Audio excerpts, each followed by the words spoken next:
Watch carefully. These are Rangers runs scoring.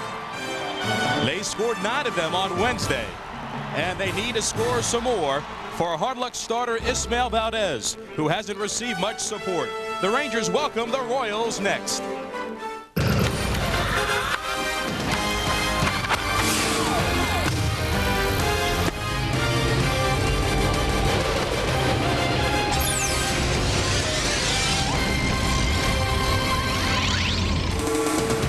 Tony Pena and the Kansas City Royals are in town for a weekend series. He's not smiling now, but you can bet by the time this game continues, Pena hopes to be smiling as Fox Sports Net welcomes you back to the ballpark in Arlington for game 1 of a weekend series between the Rangers and the Royals. Hi again, everybody. I'm Vince Cotroneo filling in for Josh Lewin tonight and tomorrow night along with Tom Grieve as the Rangers follow an off day with good feelings because of a victory on Wednesday night against the Minnesota Twins. And Tom, the Rangers hope that they can carry that over with that amount of run support for Ismael Valdez. I think Ismael would like to see that as well. He's really pitched well this year. In 6 of his 9 starts, he's given up 2 or fewer runs. Unfortunately, he leads the league in worst run support by his offense, less than 3 runs per game. Hopefully today the Rangers will break out and give him some support. Well, Ismael Valdez just goes out there and hopes to pitch deep into the ball game, and that will be the case tonight to get this series underway as the Rangers get ready to face one of the hottest hitters for the Royals. That's their first baseman, Mike Sweeney. The Rangers and the Royals are next on Fox Sports Net.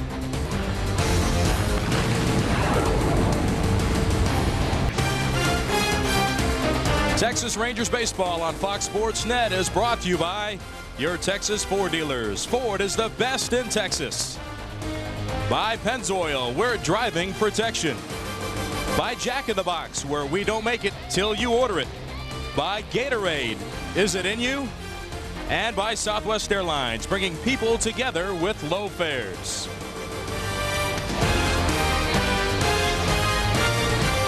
Prior to tonight's game, Bobby Witt on hand to unveil the logo of 30 years of baseball in Texas.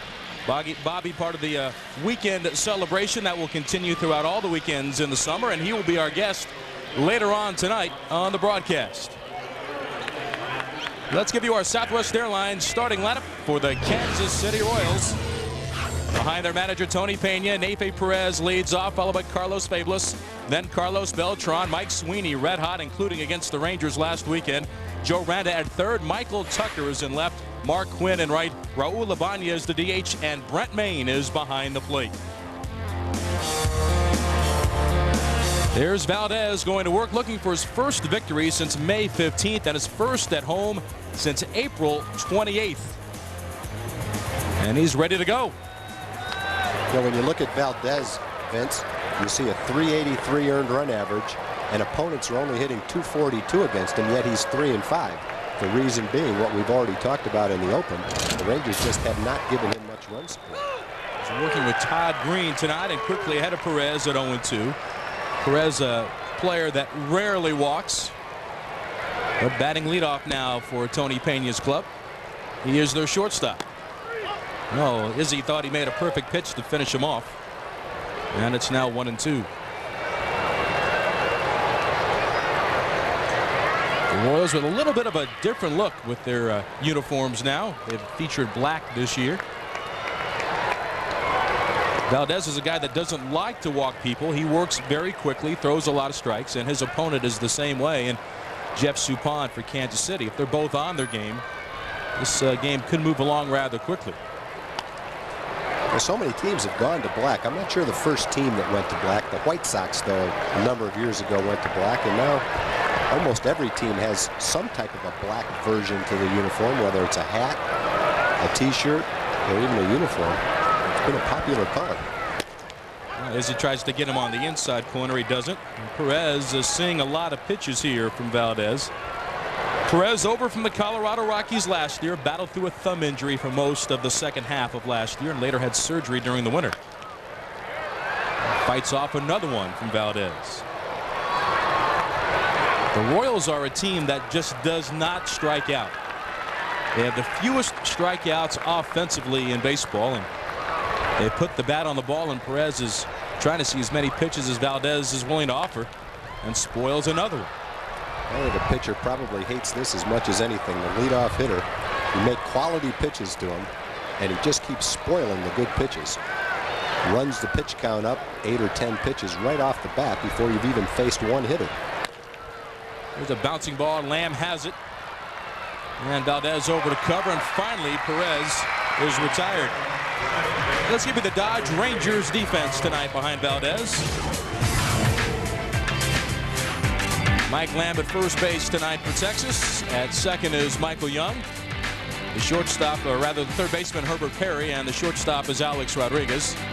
In the outfield from left to right, it's Carl Leverett, followed by Gabe Kapler and Juan Gonzalez, with Todd Green getting a second consecutive start for the Rangers. A fielding percentage ranked 5th in the American League. Fabulous takes strike one on a good slider from Valdez. Fabulous does not have a hit against the Rangers yet. He was 0 for 10 in that weekend series at Kauffman Stadium last week. If you're a defensive player, certainly one thing about Valdez, he doesn't walk around the mound. He stays right on the rubber, like gets the ball and throws it. That time, Fabulous threw his bat. Wow. There's a different strategy as it helicopters over the Royals dugout back into the seats. Everybody appears to be okay and given quite a bonus to start the weekend. Hey, it's bat thrown in the stands night. And we'll see if Perez, or rather Fabulous, will just leave that bat in the stands and go with another piece of lumber. That's a pretty good flip of the bat by Fabulous. Unfortunately, there's some empty seats where that bat landed. That was a full house today. Someone might have had a hard time getting out of the way of it. A lot of hang time as well. Now 2-2 on Fabulous.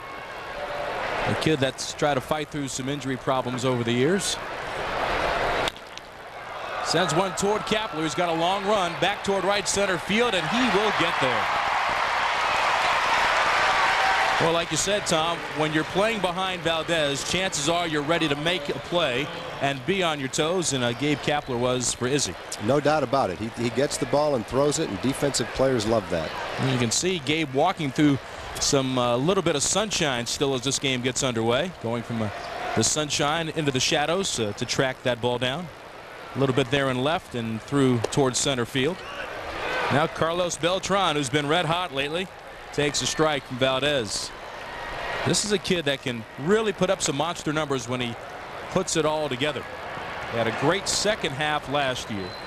He was the player of the year for the Royals a year ago. He got off to a slow start again this year, but his last 8 games batting better than .350 with a couple of homers, both against the Rangers. A switch hitter with power and speed. Valdez thought he made a good pitch. And it is 1-2. The home plate umpire tonight is the young Chris Guccione. The hockey style mask. Strike 3 on the inside corner. Valdez paints the black, and the Royals go 1-2-3 on to the bottom of the first inning. Kansas City nothing, and Texas is coming up. Right-hander Jeff Suppan, 27 years of age, has been a big winner for the Royals, and this is the Southwest Airlines starting lineup for Texas that he'll face, beginning with Gabe Kapler leading off, then Herbert Perry in the 2 spot. A-Rod 5 for 12 with a couple of home runs against the Royals, hitting 3rd. Rafael Palmeiro bats 4th. He's the DH again. Then Juan Gonzalez, Carl Leverett, Todd Green catching, Mike Lamb at 1st, and Michael Young at 2nd. Gabe for the 4th consecutive game at the top of the lineup for Texas, facing this crafty right-hander. And takes ball 1 outside. Tom, Jeff Suppan is a guy that is really unheralded, but has a true feel for pitching. He really does. When you talk about Suppan, he really is a pitcher. He is the opposite of a thrower. He's not an overpowering guy, although his fastball is consistently right around 90 miles an hour. But when you look at his performance this year, I think the thing that really sticks out is only 61 hits in 73 innings. He's 6th in the league with a .223 opponent's batting average, and that, to me, tells the whole story. He's been tough to hit this year. Anytime you've got a pitcher in the American League that has almost as many hits as innings pitched, and Suppan is just a little bit above that when you include the base runners to innings pitched, you're doing a heck of a job. No doubt about it. He hasn't given up many hits, and he hasn't given up many walks either. Gabe's batting average raising to that level because of a red-hot couple of weeks. And he's worked the count to 2 balls and 2 strikes against Suppan. When you think of Suppan, you think of a guy that's not a hard thrower, although his fastball is sneaky. That last fastball was 92 miles an hour. I think as a hitter, you have to be aware of all the quality off-speed pitches, but he's got enough fastball to sneak it by you too. You have to respect it. Definitely. Kapler has worked the count full. Gabe with 7 walks this year in 43 games. Trying to find a way to get something started early for Texas. They have not done much in the first inning this year. Now the payoff. And we'll do it again. Rusty Greer not in the starting lineup again tonight. Carl Everett is in left field, so Gabe is back in center. Rusty didn't play Wednesday night, plus the off day yesterday, and not in the starting lineup for tonight. Well, Gabe's going to give Suppan a bit of the same thing that Perez gave to Valdez. Well, Perez took 9 pitches from Valdez before he grounded out to first base. This will be the 8th pitch to Kapler. Anything you can do, I can do better. Let's see if he can get there. Nope. He's going to pop it up in foul ground for Joe Randa, and the third baseman has it. Let's give you the Dodge Royals defense. And it begins with Mike Sweeney at first base. Carlos Fabelas is at second. Joe Randa, who just made the play, at third.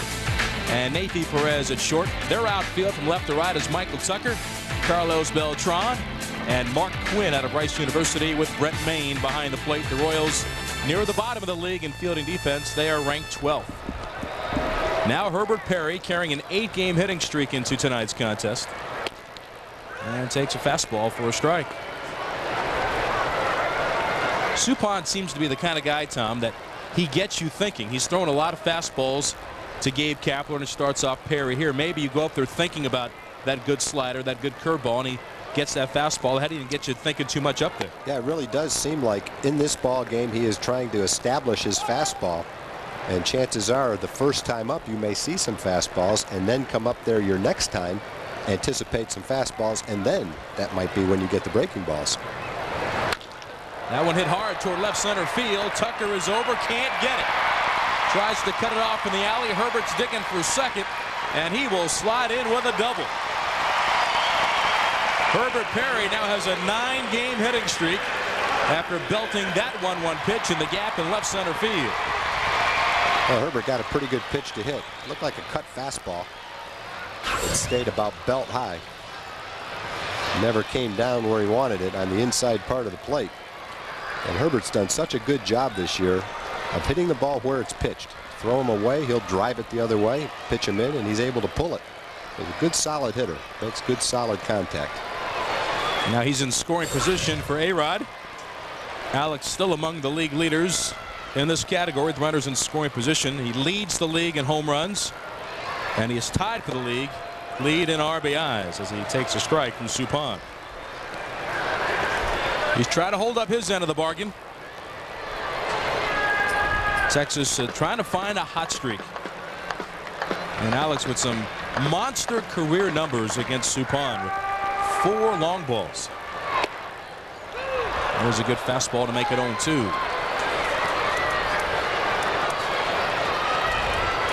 Well, Suppan not afraid to go after Alex even with the base open, and Palmeiro waiting on deck. Fastball sent in the air to center field. It's pretty deep. Back is Beltran. He's watching this one fly, and it will go. Alex Rodriguez with his 16th long ball of the year. And the Rangers are off to a 2-0 start. Well, Valdez is not going to know what to do with a couple of runs right off the bat like that. And a double by Perry, and Alex got a pitch up and out over the plate. And he is so good at driving that pitch the other way. He's got the great power. You throw him up and away, and he gets it up in the air. No part of the park is safe. Ismail not wanting to show just how excited he is. That pitch is on the outer half of the plate, and the location was badly missed by Suppan, and boy, did he pay quite a price. Well, the one kid jumped out of the stands to try to get it, but he misjudged it. So now Alex, as Palmeiro bats, is the league leader with 16 home runs, and he is the major league leader with 50 runs batted in, the first man to that number.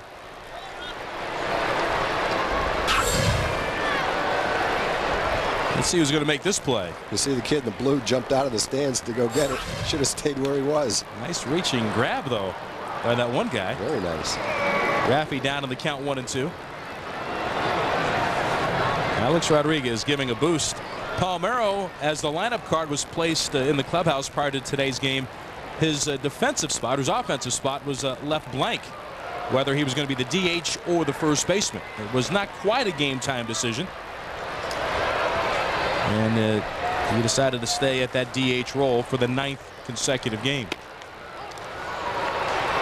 Now a full count. Mike Lamb playing at first base again. Raffy's bat, though, still has provided some damage for Texas. Hits one hard towards center. Beltran broke over, now goes back and stays with it to make the catch for out number 2. Raffy hit that ball right on the good part of the bat. He just didn't get it up in the air. If he lofted it a little bit, chances are he would have hit it out of the ballpark. But you could tell how hard it was hit when Beltran thought he had a beat on it, misjudged it slightly, but with his athletic ability, that was no problem. Just took a step back and made the catch. Now Gonzalez will hit. Juan hoping that this weekend the home fans can watch him step into the history books with his 400th career home run. He would be the 34th player to reach that plateau. A couple of solo home runs, and that's all that he has for run production so far, as he takes a first pitch fastball. Juan hit a home run here a few days ago against Minnesota. That really was rather impressive.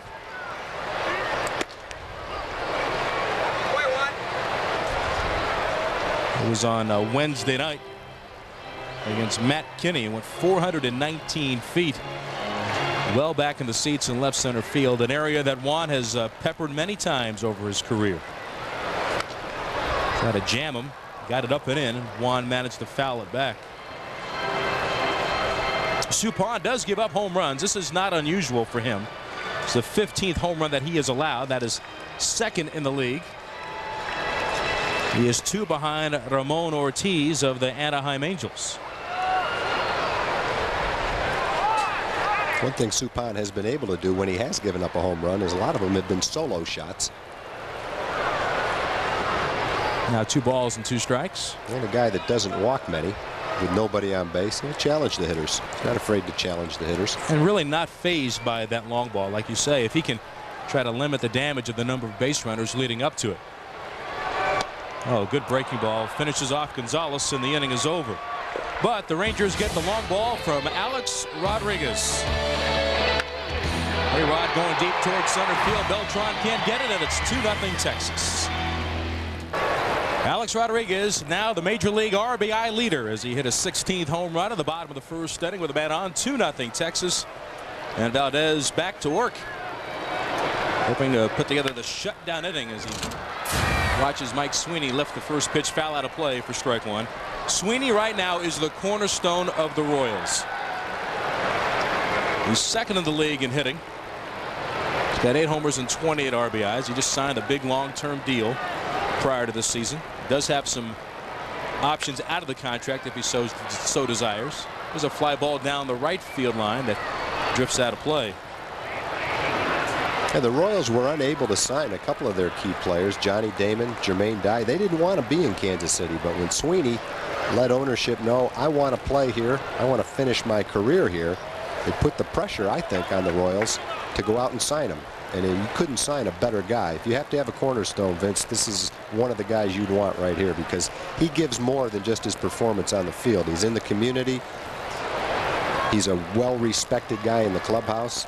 You never have to worry about something going wrong with this guy. He's a solid citizen. And he can hit. He definitely can hit. That's why they're paying him $10 million plus. Time for the Ford leaderboard.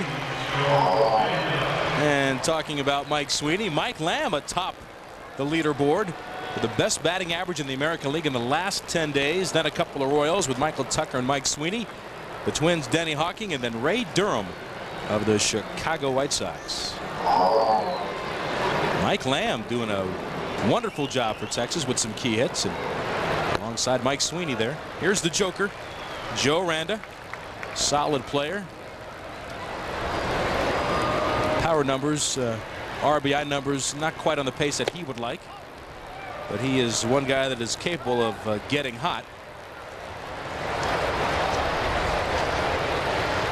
31 years of age. We saw Randa asking for time there. A couple of years ago, he drove in 100 runs for the Royals. This is his 4th year with Kansas City, his 2nd time around, after going to Pittsburgh and Detroit each for a year. Hits went hard to left. Everett going back toward the wall, have to play a carom off of the out-of-town scoreboard. Randa slides into second with a double. Well, now he's a .500 hitter against the Rangers this year. He hit that ball very hard, and in a hurry it got over Carl Everett's head, and even with the sunglasses on, there wasn't much that he could do except play it back in.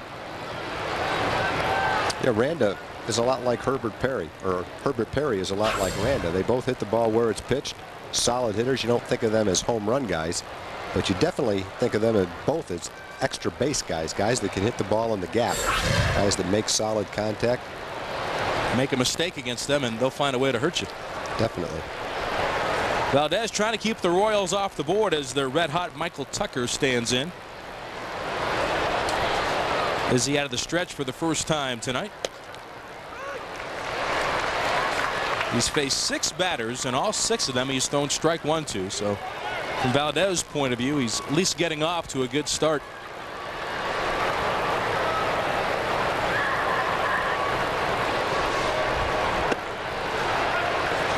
Now 1 ball and 1 strike. Tucker, another player like Joe Randa, who left the organization after he was a #1 pick in '92. And left the organization in '97 when he went to Atlanta, and then from there to Cincinnati and the Cubs. They're back in 2002. A 1-1 pitch jammed him, and just below us with the foul ball, makes it 1-2. Tucker and Chuck Knobloch, formerly of the Twins and the Yankees, were the 2 big acquisitions during the winter for Kansas City. And to this point, they have not performed as well as they would like, and certainly as well as the Royals would like. Michael, a 30-year-old veteran, got some postseason experience. Michael Young has that play. And there are 2 outs. Coming up next, it's the Southwest Sports Report. It's 30 minutes of nightly sports news completely dedicated to teams throughout the Southwest. For extended regional highlights and in-depth interviews, catch the show that was voted the best sportscast in Texas by the Texas Associated Press broadcasters, the Southwest Sports Report, immediately after our game only on Fox Sports Southwest. A Rangers post-game wrap-up, look at the College World Series in this region, and Spider-Man is now in Dallas. First pitch is a strike to Quinn, and it's 0-1. I hope that doesn't mean the Green Goblin's nearby, does it? I don't think so. Actually, the winner. I have not seen Spider-Man yet, have you? I have not seen it. Is that something you would take your kids to, or are they a little too young? Probably a little too much action in that movie for Dominic. My oldest son, Tim, was scared of Spider-Man on whatever the show it was on when he was young. Was it on Sesame Street?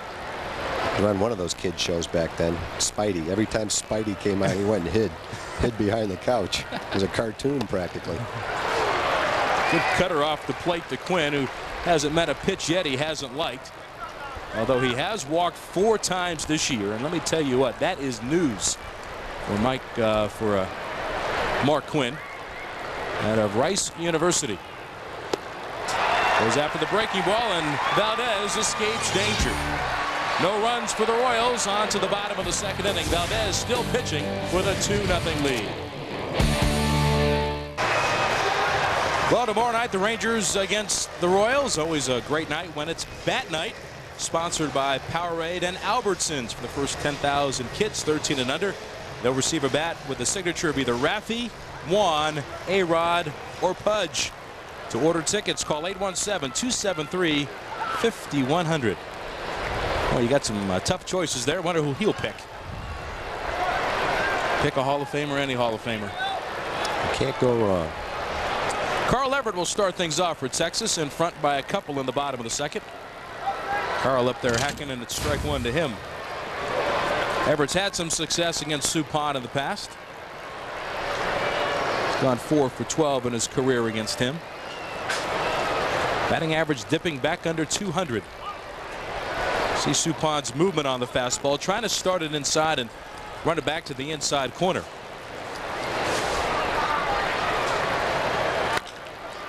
Hits the changeup in the air to center, and Beltran will have this play.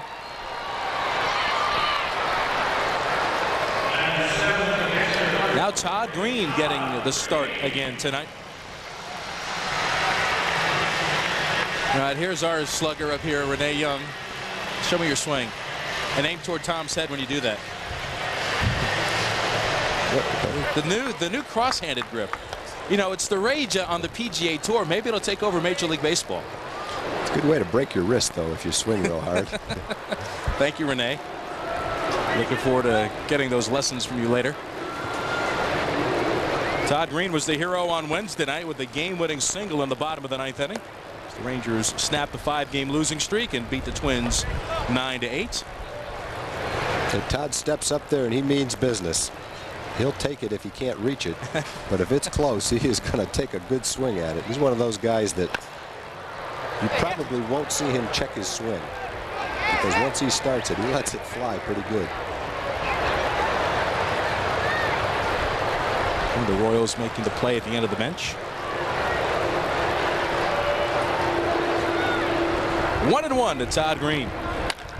He hits the ball hard and slams it through the left side for a hit. He's swinging the bat well right now. You throw him a good pitch to hit, and he is right on it. Or the reason why John Hart went after Todd Green when he was let out of his contract by the Dodgers at AAA Las Vegas. Todd Green told us after the game on Wednesday night, in that bases loaded situation, should you be patient with nobody out? He says, look, patience didn't get me back up to the big leagues. Being aggressive at the plate does, and it sure paid off then. Well, Todd was a huge prospect when he first came into professional baseball. He put up some big numbers in the lower minor leagues. I think he was the California League Player of the Year, drove in 120, 130 runs. But he never really got an opportunity to play it on an everyday basis. He had some injuries that kept setting him back. And what you hope, if you're a guy like Todd, at his age, when you have a great start to a season in the minor leagues, you're hot, you're feeling great, you hope you get a chance when you get to the big leagues to take advantage of the way you feel at the plate. And he had such a good game his last game. Jerry's got him in there again today. If he keeps swinging the bat like that, he may earn himself even more playing time. Rangers put Todd Green in motion, as they did on Wednesday night, in a similar situation with Mike Lamb up there. Mike usually does a very good job of at least putting the bat on the ball. He has struck out 11 times this year. 2 of those 3 home runs have been at the ballpark in Arlington. And he has chipped in and provided some big hits for the Rangers here in recent games. Not necessarily sold on that goatee, however, which he grew on the 2-week road trip. But you know what? He started hitting on the road trip, and maybe they went together. Why change it? This could be pretty superstitious. It might take a bad streak before Mike shaves that off. Well, let's hope it grows down to his ankles. Really. A ball and a strike as Suppan gets ready to work. And you see with Jerry Narron putting Todd Green in motion with the 8-hitter up there, even leading 2-0. Jerry trying to be creative, thinking of ways to generate some runs. And Mike Lamb was one guy that even Johnny Oates had a lot of confidence in these type of situations. If he was going to send the runner, felt like he could protect him in some way.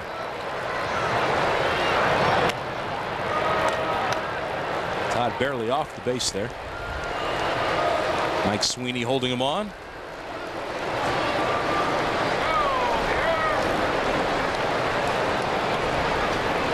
Rangers leading on an Alex Rodriguez home run in the first inning. It was his 16th of the year. Now Suppan steps off. Brett Maine did not play against the Rangers last weekend behind the plate for Kansas City. He was on the disabled list with back spasms. He has thrown out 5 of 9 would-be base stealers. He is the primary catcher for Kansas City. The ball hit in the air to left, and Michael Tucker will have a play just back a few steps for the second out. Now here comes Michael Young. And the Rangers would like to see this bat get going once again. Michael is 0 for his last 13. And just 2 for his last 28. His average has taken a severe hit. But Tag, even through all that, it does seem like for the most part, Michael has still worked the count.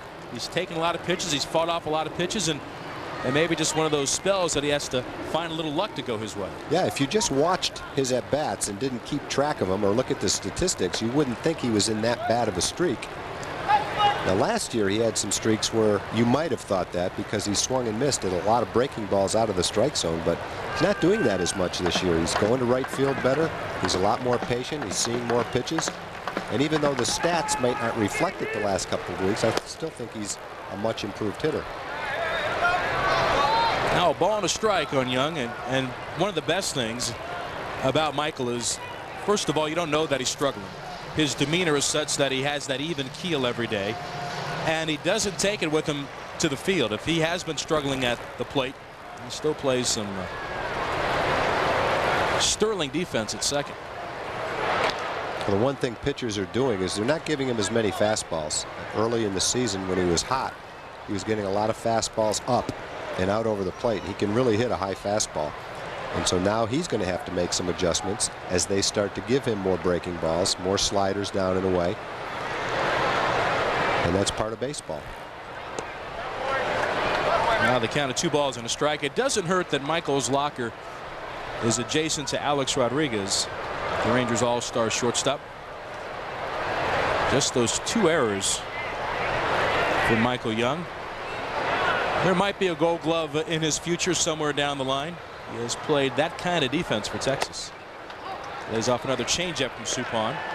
Brett Boone with Robbie Alomar out of the league is probably the favorite from the Mariners. Michael just the second-year player and improving, which is even better to see. He's been wearing that elbow pad ever since he got hot a couple of weeks ago, but even with the struggles, he stays with it. There's a pitch he might have wanted to get back. It's almost like he saw a lot of breaking balls and wasn't ready for the fastball. 3 balls and 1 strike. That was a good pitch to hit. But either he wasn't anticipating it or he just wasn't ready for it. Jeff Suppan, who began his career with the Red Sox organization, then went on to Arizona. Ball fouled off to the right. He left the Diamondbacks and came to the Royals for cash in 1998. And he has been quite a find for Kansas City. He has been their opening day starter the last 3 years in a row. He was their pitcher of the year last year. He's won 10 games each of the last 3 seasons. Only one of those, unfortunately, for the Royals has been a winning year. High breaking ball in the outside corner finishes off Michael Young, and the inning is over. 2 innings in the books. Ismael Valdez back to work as he protects a 2-0 lead with Brent Mayne hitting second for the Royals. Well, the Rangers were in front 2-0 at the end of 2 innings. Tonight began the summer-long 30-year celebration of baseball in Texas, and what a great start for Ranger fans as the one and only Bobby Witt was on hand to unveil the logo, which is now on the outfield board in right center field. Bobby is with us tonight. Welcome back to the ballpark. Thank you. It's good. It's good to be back. Let's take a look at your abilities on unveiling logos. You did okay. You stayed with it. That was the first one. Back at the ballpark without a uniform on. How does that feel? Different, really different. It was really nice just to go down the dugout and see some of the guys, and just to be out here at the game. I haven't been back to a game since the World Series, so it's nice. Well, speaking about being out of uniform, Bobby, Pete O'Brien's got a spot for you in the rotation over there with the Fort Worth Cats.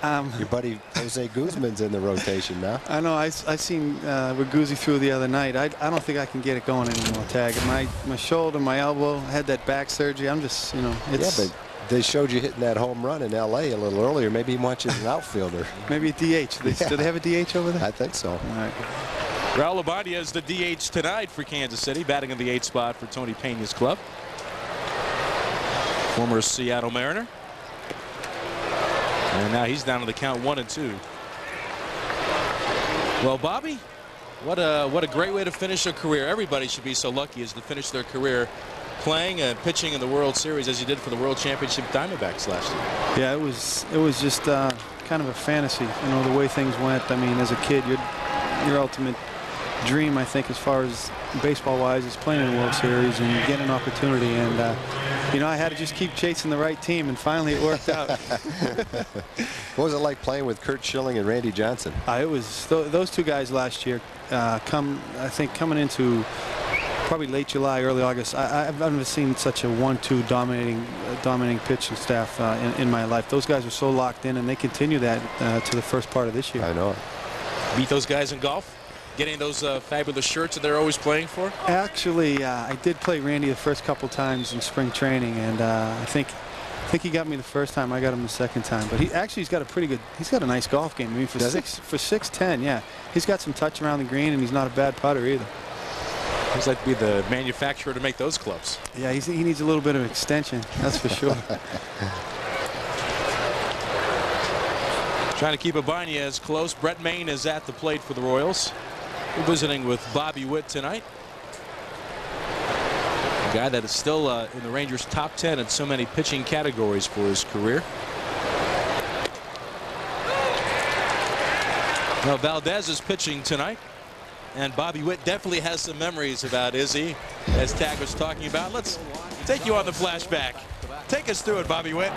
Well, basically, I got up there and just, like Mickey Tettleton always used to say, swing hard just in case you hit it, and that's what I did. I think that's how I had this back problem, to be honest with you. I swung so hard that I might have did something in the lower area, but Mark McLemore, right before I got up, I told Mac, I said, Mac, I think I'm going to drag bunt here because it was a close game, and I was going to try to drop one down. I didn't know who was going to run for me, but I was going to try it, and I just swung as hard as I could.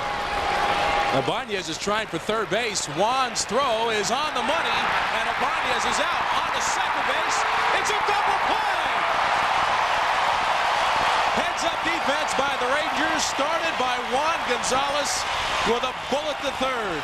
They first got Ibanez, then they erased Brett Maine. Well, they say a double play is a pitcher's best friend, but I don't think you expect to get a double play on a base hit to right field. I don't know where the runners were going. The ball was hit fairly hard. Juan charges it. He's got a good, strong, accurate arm. Underrated in both those respects. He throws Ibanez out by a mile. And then Brett Maine, trying to chug into second unnoticed, is out as well. Well, there's nobody on base now for Kansas City. 1 ball, no strikes on Perez, who's 0 for 1 tonight. Hit one deep to right. Gonzalez looking up, and that one is gone. Nathy Perez with just his second home run, and his first batting left-handed, has trimmed the Ranger lead to 2-1. That took all the fun out of the double play. Well, if you're Valdez, you still have to feel pretty good after that home run that there's only 1 run on the board. He's given up 3 straight hard-hit balls. And he's got 2 outs and only 1 run in. So now Valdez back to work. That's the 6th home run he's allowed this year as he faces Carlos Fables. And we see another look at Perez. 0-2 the count.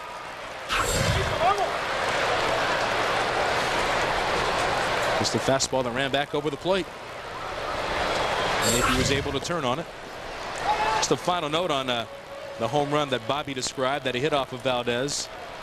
First American League pitcher to do that since the advent of the DH, as it happened in 1997. Kapler's there to make the catch, and the inning is over for Kansas City.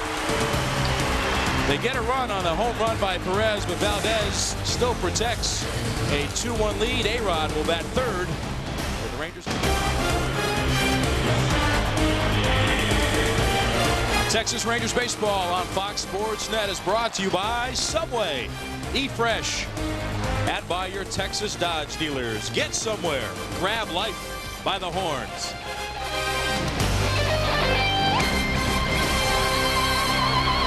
Nathan Perez home run in the top of the inning got the Royals on the board. And the Rangers go at the top of the order with Gabe Kapler. We continue our visit with Bobby Witt, who was drafted by the Rangers in the first round out of Oklahoma in 1985, and 1 year later you're in the big leagues. That must have been quite a thrill. It was very exciting. You know, I think with Bobby Valentine going with the youth movement that next year, and my good buddy over here as a general manager, you know, they decided to take a few of the younger guys up there, and it was great. I mean, myself and Edwin Correa, Jose Guzman, Mitch Williams, and Pete Incavilla. And we had a really young team. We finished second in the league that year, and I think we surprised a lot of people. And like I said, I was very fortunate to be able to be in a situation like that. That one hit weakly on the left side. Randa has to hurry the throw and gets Kapler by a full step. And a lot of Ranger fans don't remember Eddie Correa. But Eddie Correa was 20 years old that year. He struck out 200 batters. If he hadn't gotten hurt, he would have been a great pitcher. Oh, he was unbelievable. He had great stuff. I mean, threw the ball 95 miles an hour. Probably one of the best right-handed changeups. He did. I mean, in the whole game at that time, and just great stuff. And just unfortunately, you know, the arm injury. I remember that time we went into New York and Eddie shut the Yankees out 10-0, 11-0, something like that on 2 or 3 hits, and struck out 11 as a 20-year-old. And they had a pretty good lineup then. I mean, that was Winfield, Henderson, Mattingly. That's right. That was a really good offensive team. Herbert Perry doubled and scored in the first inning. Was that home run your only home run? Yes. I came close a couple times, but that was the only one. Herbert just got plunked for the third time, and he shoots a glare at Jeff Suppan as Alex Rodriguez now bats for the second time tonight. Time for a Lowe's improvement note, and it revolves around Bobby Witt. It's time for the Lowe's improvement note, brought to you by Lowe's Improvement Warehouse. Bobby Witt, you see from 86 to 89, under 519 complete games, and then in 1990, the masterful season of 17-10 with a 336 earned run average. And you look back on that year, and you said that really was important. Yeah, that was a big turning point for me as far as in my career. I was able to go out there and get established. I started out terrible. I was 3-7, and then things just kind of turned around for me. I think I had 12 complete games and finished up the year 17-10. Herbert Perry almost into second on what should have been a double play ball for Nathan Perez, but he kicked it, and that leaves the door open for Palmeiro. We'll take another look at Perez. Not an easy chance, though. It was a fairly hard hit ball. Took a big hop on him, a little higher than he anticipated. He has to show some pretty nice athletic ability to get out of the way of Herbert Perry, who's probably still a little upset after being drilled by that fastball when he went into second base. Probably the best part of your year, 17-10, was probably the contract you got after you had that year, wasn't it? I was waiting for you to say something about that, Tom. Yeah, definitely. Yeah. That was another nice thing. Yeah, it was one of those situations where you went out, put up some numbers, and I think I had another year before I was a free agent, but I was fortunate to get a nice contract, 3-year deal, and then I was dealt to Oakland. You weren't in the Gave you a chance to play on a playoff team, though. That's right. I did. I got my first taste of the playoffs there in Oakland, so that was also something that was everything that seemed to work out really well. You still got a chance to come back to the Rangers as well, then go to play in a World Series. Yeah, I mean, everything. I mean, came back here in 95, and then the next year we ended up winning a division here for the first time, and that was really something special. I think that's one of the most memorable moments I've had when I played here, was being able to be a part of that team and just the guys that we had and the team. A-Rod will draw a throw over to first. Raffy with a fly ball to center in the first inning. Think about all the years you played, Bobby. and the opportunity you had with so many great teammates. It's not fair to say pick one or two, but when we say names like Nolan Ryan and Mark McGuire, you talked about Schilling and Johnson, aside from the great Ranger players. There's just so many memories that just bring joy to you as Palmeiro wraps one in the right field, and A-Rod's going to get to third base, and the rally's going to continue for Juan Gonzalez. I mean, I think about the trophy room or the memorabilia stuff that you have at home, and I've got to see a lot of stuff. It's you know, Nolan. I mean, him alone was just incredible. I mean, he's what, 6th and 7th no-hitter, 300th win, 5,000 strikeout. I got to see. I was on the field in the other dugout when Dave Winfield got his 3,000 hit against Dennis Eckersdale. I was with Oakland. Cal Ripken's 400th home run. I was on a teammate of Wade Boggs when he got his 3,000 hit. I mean, like I was saying, if you play this game long enough and you're around it a long period of time, you're able to see milestones and things like that just by being able to play. McGuire, I was there for all the celebration over there in St. Louis, so I've been pretty fortunate to be at the right time. I mean, right place at the right time, and I guess everything in this world revolves around timing, and I've been pretty lucky as far as that goes. Al Nipper out to the mound to have a conversation with Jeff Suppan. Was Al Nipper ever a teammate of yours at somewhere along the line? No, I played against him, the Red Sox, though, when he was with the Red Sox. Remember Larry Parrish slid into him and basically took him out of the game. He opened up his knee pretty good with the spike one game. That was in Fenway. Juan's already had a good night with his arm, starting a double play with the assist at third. The strikeout swinging on a breaking ball in the first inning. Texas looking for some two-out magic. And Suppan stays away from him, ball one. Thing about the middle of this Ranger lineup, Bobby, with A-Rod and Raffy and Juan waiting for Pudge to get back. I mean, that's... Oh, this lineup's unbelievable. It's just very explosive, and I think the bats, they'll definitely come here. I mean, they got a great lineup. You really don't get a break as far as pitching to them. I mean, you know, from 1 to 9, I mean, you can't be in the National League. That was something I was talking to somebody earlier today. Over the National League, 7, 8, 9, I mean, a lot of times you can pitch around guys to get to the pitcher, and that over here in the American League, just lineups in general alone, there's no relief. I mean, especially with a lineup like Texas, you got to be aggressive, focused, and be able to make a pitch at any time in order to get to these lineups. Suppan checks the runner at first base. Palmeiro aboard with the base hit. And Juan looking for an RBI, either with the home run or just driving somebody in. He hits it deep down the left field line. There's an RBI. It's going to one-hop the wall and score A-Rod. Palmeiro will jog into third base gingerly and get there. Standing at second with an RBI double is Juan Gonzalez. The Rangers get the run back, and they're up by 2 again, 3-1. And now that double play that wasn't turned looks really big. The Rangers have a chance to add some more to it. Looked like Juan got a changeup out over the plate that stayed up. And I guess fortunately for Suppan, he never got it up in the air. Just hit a line shot to left field. I guess when you're trying to find ways to get things going, Tag, and the Rangers are still searching for that, moments like that when the opposing team doesn't turn the double play and you capitalize on it, must be another sense that things are starting to turn in your direction. Well, the Rangers have had trouble this year getting big runs in, hitting with men in scoring position, but when that play wasn't made, it was not made at the wrong time too. You've got Rafael and Juan coming up after it. And in Perez's defense, it was a tough play. I mean, it was ruled a base hit. It was not ruled an error or anything like that. They got the force out at second base. And it's one of those plays, if there was no one on first, it might even have been ruled a base hit the way the ball bounced up on him. So it was a tough play. Carl Everett with the 1-ball, 1-strike count. Looking to drive in a couple of more runs. That one up and in. Bobby, what you doing now? Other than showing off logos at the ballpark in Arlington. I've just been hanging out with my family, doing some stuff with my kids. Coached the softball team this year. My middle daughter's team, Kiana, the Titans, and I was fortunate to coach that team with Dan Griffin and Rick Staples, and we had a great time. Had a great group of girls, and that was a lot of fun. Any remember the Titan speeches throughout the course of the year? No, I left that to Dan Griffin. He was really good doing about that. I just got down to third and just kept waving girls around. I think I blew out my other rotator this year. You didn't get ejected in any games, no, did you? no, I'm not that. Kind of low key? Yeah, very low key. You know, I just try to go out there and have fun with the girls, try to teach them a little bit about the game, and just enjoy it. Everett sends one to deep right. Quinn is back, and he will have room to make the catch. Bobby Witt, thanks for coming on up. It was great to see you. Thank you, man. Hope to see you again. Thanks, Bobby. All right, Tech. Thanks. Ismael Valdez getting some offense, now leading 3-1 as we head to the fourth inning at the ballpark.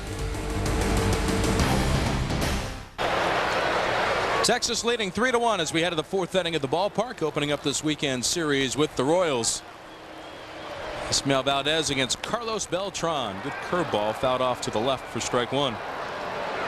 Beltran, a strikeout victim in the first inning. 25 years of age and already 2 20-20 campaigns under his belt for Kansas City. He sends one deep in the corner and left, and it is just foul. That ball had home run distance as Beltran just tried to sneak it off a side of the foul pole, and that didn't miss by much. I thought that ball was sliced about 250 feet down the left field line. It was almost a home run. Let's see how close this actually is. Too close. Wow. You can't get closer than that. You can't place the baseball on top of that padded wall any closer to the yellow line without touching it. That's about an inch. And all it is a long strike for Beltran. Now, Beltran is one stylish player with great tools. We talked about him when the Rangers were in Kansas City. There's nothing that this kid can't do on the field with flair and style.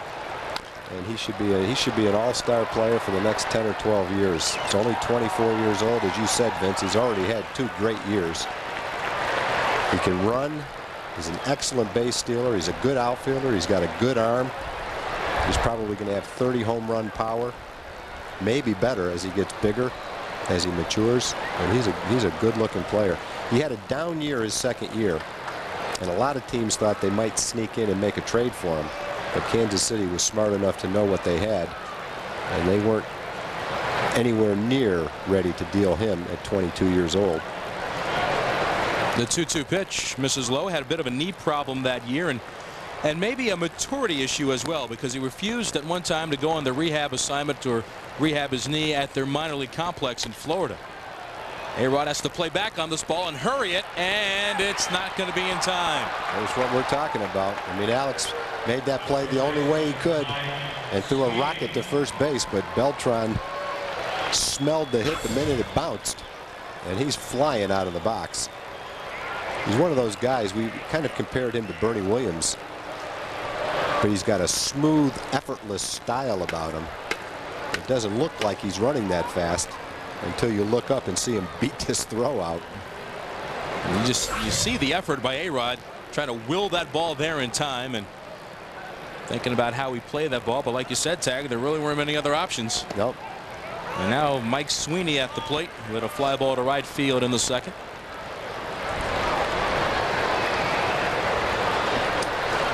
Sweeney second in the league to Ichiro in batting average. Manny Ramirez no longer atop the league because he doesn't have enough plate appearances to qualify with the finger injury. Beltran can run. He's got 15 steals. He's only been caught twice. The Royals are a team that are second only to the Mariners in that department. And they did steal 5 against the Rangers last weekend. Not just stolen bases, but successful stolen bases as well. The sign evidently says Rangers shortstop 2010 with the arrow to the young man in the orange shirt, I assume. Well, the Rangers will be glad to have him, and they will definitely have a scout see him if he can play. Nothing like a proud parent. And probably watching every move that A-Rod makes and hopes to do things just like him. Well, our area here certainly has become a hotbed of baseball. Great high school baseball, great youth baseball. When you look at the world champions in all sorts of youth baseball, different brands, different ages, a lot of them come right here from the Metroplex. They only get the one, and that's Beltran at second on the feed by Michael Young. So Sweeney aboard on the fielder's choice. Okay, here we go. There's the youngster who's all right, checking out everybody's bio. Let's see what they wrote about that guy, A-Rod. Checking their careers. Now he wants to get the binoculars, wants to get an up-close look just to see all the moves that A-Rod guy has. Yeah, I can do that. I can do that. There's very few people for young kids to emulate better than Alex Rodriguez in work ethic and attitude and performance. I think you can emulate Alex even if you're not a baseball player, just by the way he handles himself, the way he handles success, the way he handles the pressure, the way he handles controversy. You can learn a lot from him whether you like baseball or not.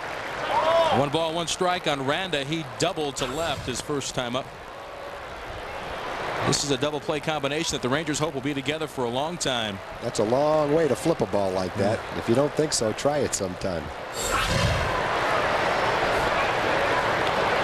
Now Sweeney is back. Even Sweeney has attempted to get into this Royals running bonanza. He has 1 stolen base, but he's been caught 3 times. And it's still pushed back by Valdez. Mike Sweeney says, come on. I'm not Beltran. I'm not Michael Tucker. I'm not Chuck Knobloch. Those are the real running Royals so far this year. The pitch just cut off the plate to Randa. 2 balls and a strike. Really enjoyed our visit with Bobby Witt. Bobby had 9 consecutive complete games for the Rangers in 1988. Which tied Ferguson Jenkins for a Ranger mark. Check swing roller on the right side. Mike Lamb comes over and gets it to Valdez in time. Good decision by Mike Lamb, still learning that position. He had come so far that turned out to be the right move, with Sweeney moving to second base. Here's the Aflac Insurance trivia question. In the last 11 seasons, the Royals have had only 3 opening day starters. Can you name them? Courtesy of Aflac. Have you seen the new commercial with Yogi Berra? I've seen it. I have not heard it, and it's not the same unless you can hear Yogi talking. I haven't seen it. I've only heard about it, but I've heard it's a gem. They probably didn't even write Yogi the script. They just told him to sit there and start talking. Sit down and talk. We've got enough tape, Yogi. Don't worry. I think he left the duck confused, though. Michael Tucker looks at a fastball away. Michael has not done that well on the road. See a season average, but it's about 50 points less away from Kauffman Stadium. A 169 hitter on the road. Texas leading 3-1 here in the 4th inning.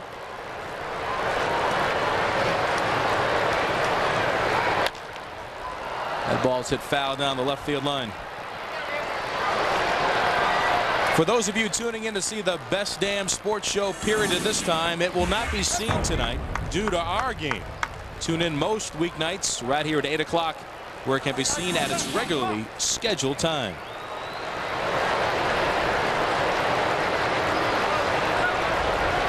Valdez, he has 3 runs so far, and he's made it hold up, giving up the home run to Perez last inning. 0-2 pitch, sails outside. 1 ball and 2 strikes. Valdez, part of a starting rotation that really has struggled recently. Starting pitching for Texas has gone at least 7 innings in only 2 of their last 10 games. Whereas in the beginning of the season, they were good for into the 6th and the 7th and many times beyond that. That pitch is popped up in foul ground. Mike Lamb over, and he's got some room, and he'll make the catch. That's it for the Royals in the 4th inning.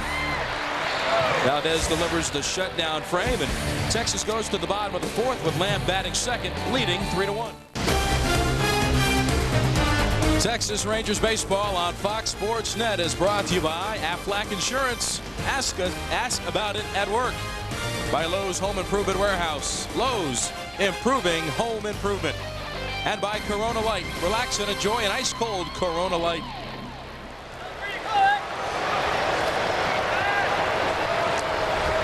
Todd Green starts the Ranger 4th inning, leading 3-1. Todd has one of the 5 base hits allowed so far tonight by Jeff Suppan. With a single through the left side, goes after that first pitch. Skies it in foul ground for Sweeney. He's trying to get into the seats to make the play, but too many rows back for strike 1. Kids, I want to thank David and Coppell, who wrote to tell us that the show that Spider-Man was on, that was at least when I saw it 25 years ago, was the Electric Company, not Sesame Street. I think it's one of the spin-offs of one became the other or something along those lines. Todd Green only had 1 home run last year for the Yankees in 96 at-bats. And he already has 1 for the Rangers. And a game-winning hit. When you come to a new organization, Tag, and you get an opportunity to take advantage of those opportunities and feel like you've contributed early on. Helps you feel like you're a part of things. Slams that hanging curve foul. Too hot to handle for the net man. The net man made a great catch in batting practice, though, without the net, with the glove, to show he's very versatile. Yeah, but you know what they say about batting practice? Check your watch. Yep. What time's the game? 0-2. And Todd wouldn't go after that one. I've seen the net man make that play before. Let's just put it that way.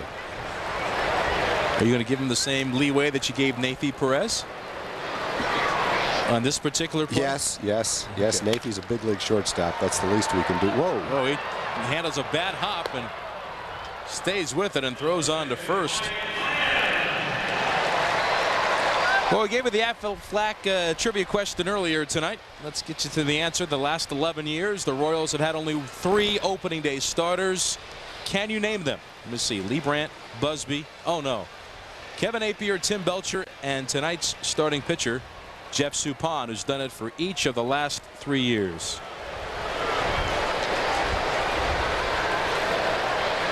Napier did it, I think, 6 years in a row. Mike Lamb stands in, takes a breaking ball inside. Fly ball to left in his first at bat. It still might be through the weekend before Palmeiro's back at first base. Mike trying to get more comfortable out there at first. It's not a simple transition to go from third base over to first base. That one backs him off, and it's 2-1. Raffy tonight has gone 1 for 2 at the plate as the DH.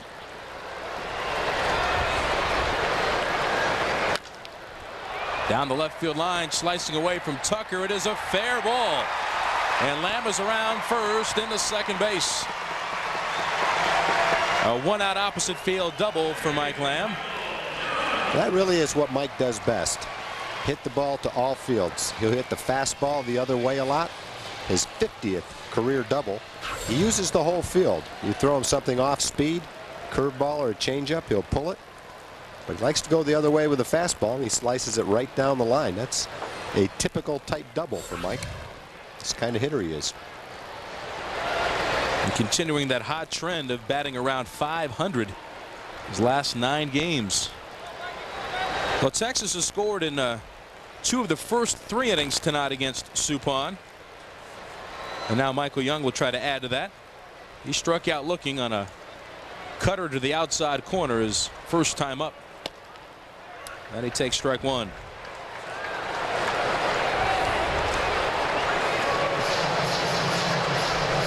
Now Suppan, when he faced the Rangers last week at Kauffman Stadium, went into the 7th inning. He allowed 3 runs on 5 hits. It was the night that Roberto Hernandez picked up his 300th career save. They try to pick off Lamb. He just gets the right hand in safely. Beltran with a big night in that game. Now the Rangers have never defeated Suppan. Even with all the vaulted offenses that the Rangers have had over the years, Suppan has found a way as a starter and a reliever to keep the Rangers off stride and go 4-0 in his career in some 11 games. Now 1 ball, 1 strike on Michael Young. Well, Suppan and Valdez are similar type pitchers.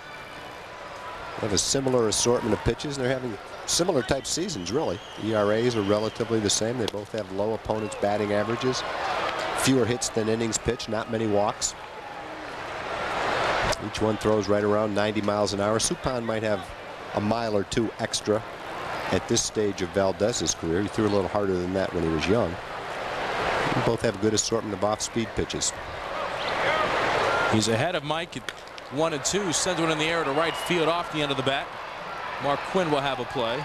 No tag at second by Lamb. And now he is here. We promise. He's been at the ballpark. He's been waiting. Now let's finally hear from Jim Knox. All right, thank you, Vincent. As you mentioned earlier, another night of DHing for Rafi Palmeiro. Was supposed to be in the field tonight, but re-aggravated that calf, and here's how he did it. Wednesday night against Minnesota in the ninth, his final at bat. Rafi gets the hit, but grimaces how he comes out of that batter's box. And I talked to him today. He said feels like just a big Charlie horse. He doesn't know when he'll be back in the field, but we do know this. Rafi can hit regardless if he has a hurt calf or not. 3 home runs in the last 8 games, already with a hit tonight, Vince. All right, Jim, thanks. He is still very important to Jerry Narin with that bat. Weak ground ball to Perez. Stays back over to first. And the Rangers do not score in the 4th inning. 4 innings in the books at the ballpark in Arlington. Game 1 of a weekend series, Texas and Kansas City. Mark Quinn out of Rice University leads off the 5th for the Royals. I do believe those are William Wallace's great grandkids here at the ballpark in Arlington. 3-1 Texas. Valdez going to work. Quinn slams one into the gap in right center field. Kapler will play it back in. A leadoff single for Quinn. His first hit tonight of the 6th allowed by Izzy.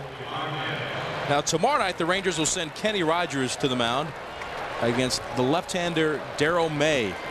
Texas continues to struggle against left-handed starters. Just 2-12 against lefties this year. Chan-Ho Park will close out the series on Sunday against the Royals' winningest pitcher, their ace, Paul Byrd. Ibanez with a base hit to right field his first time, then a running rock with nobody out, trying to move first to third on a base hit by Brent Mayne, and he was promptly gunned down by Juan Gonzalez. A marvelous play that started a unique 9-5-6 double play.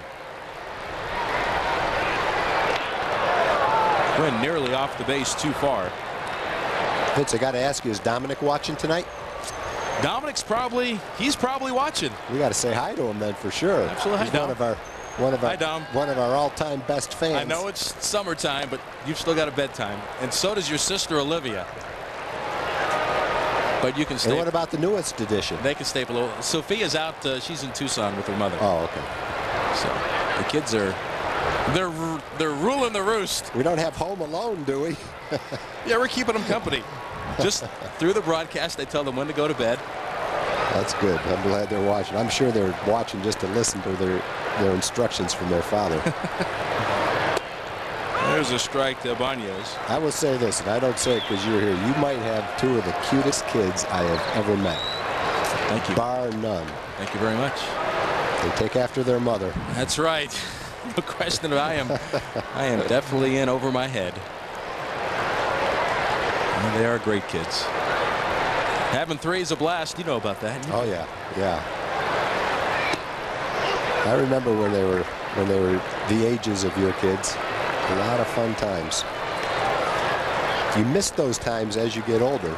And the best advice I ever got from people was, don't let these times go by without spending as much of it as you can with your kids. Soak up every bit of it. Bobby Witt was talking about that with us before the game tonight on the field, that now that he's finally home, and his youngest of the 4 kids is a son. He's got 3 older daughters, and his wife Lori was commenting to his wife Lori about how much fun it is and these different stages that he's gone through, and she said, well, you know, Bobby, your daughters did this too, you just weren't around to see it. I know, that hurts. That hurts. But he's going to be there now. That's great. See if that pitch is foul ball's playable for Todd Green. He's over near the camera well, and he's got room. Good job of Todd kind of maneuvering around the camera well.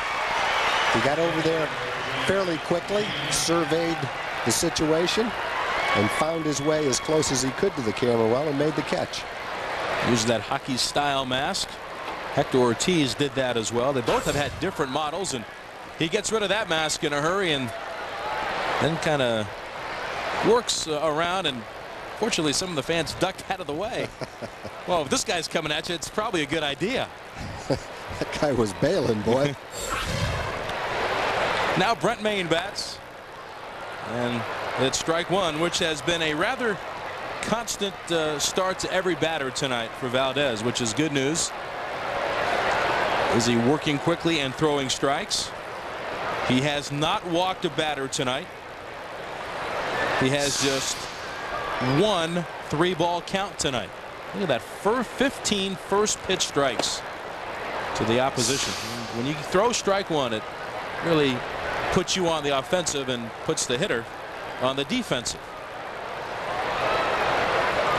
Brent Mayne missed the first series against the Rangers with back spasms.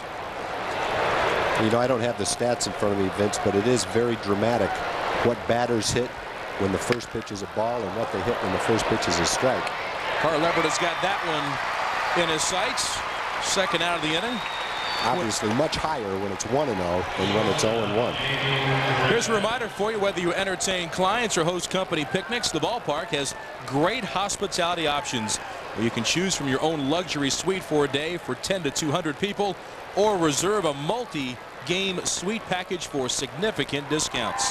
For more information, call 817-273-5100, extension 2. Perez, who homered his last time, takes a strike. He's 1 for 2 tonight.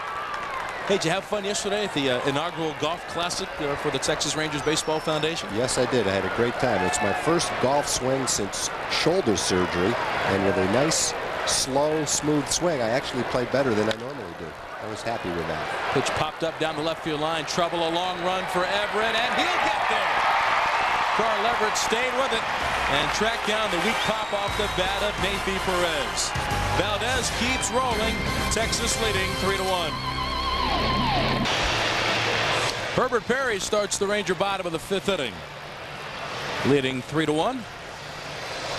Batting second again. He doubled in the first inning. That extended his hitting streak to 9 games, which is 3 shy of a career best for him.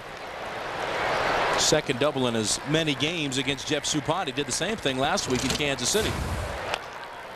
Goes after the first offering from Suppan. Took a little bit off. Strike 1. Suppan, a game over 500 for a ball club that is 10 games under at 20-30. Herbert Perry with a solid average, playing every day at third base since Hank Blaylock was sent back to the minor leagues. Blaylock has been tearing up AAA. Pitches outside. 1 ball, 1 strike. He's hit in all but 1 game for the Red Hawks. It'd be interesting to see, Vince, what the Rangers do with Blaylock. They must have a plan, and part of that plan had to be the expectation that he would go back to AAA and hit the ball very well. The second part is, how long does he have to hit the ball well before they call him back? Does he have to go until a September call-up? Does he have to get 100 at-bats? I have no idea what the plan is, but you're right. He has been hot. A lot of extra base hits. He was playing excellent defense while he was here in the big leagues, and that alone, I'm sure, will get him a call-up maybe sooner than it would otherwise if he's hitting the ball well. Herbert, in his absence, has done his job, and he is certainly... He's driven the ball. He's provided some presence anywhere in the lineup. Batting second is something that's unique to Herbert, as he has done it for the past couple of games with Jerry Naron trying to move things around. But with 5 home runs, slaps one up the middle, and Herbert Perry's got a 2-hit game. Well, Herbert is just, I think all you can say about him is he's a tough out. He's a solid hitter. He hits a lot of line drives. He hits a lot of hard outs. And like we were saying about Mike Lamb, he's a tough hitter because he hits the ball where it's pitched. There's no set way that you can pitch him. You know, and with Blaylock, you've got to believe if they do bring him up sometime before September, it would be with the idea of, again, making him your primary third baseman. You have to play him every day, and I don't think the Rangers want to get themselves in a situation where he finds himself on the Arlington to Oklahoma shuttle. Yeah, that's a good point. I don't think there's any doubt about that, in which case, as long as Herbert Perry is manning third base as he is, there's not the pressure to call him back, and they probably are inclined to leave him there until they're absolutely sure that he comes back, stays, and plays every day. That's a good point.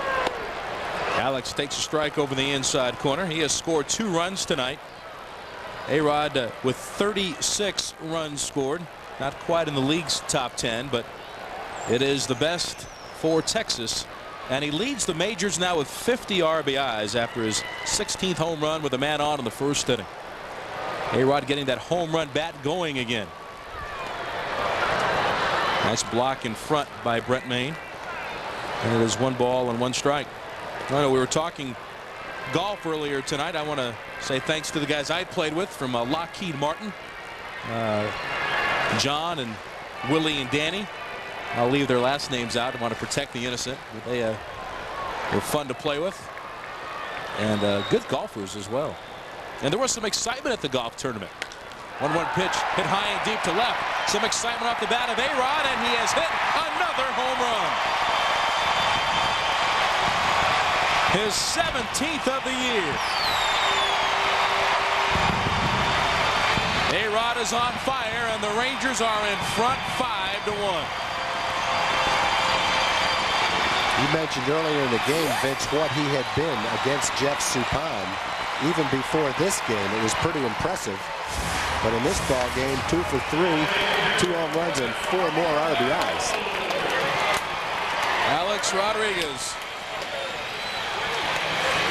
now against Jeff Suppan has 6 career home runs, and this is number 6. Wow.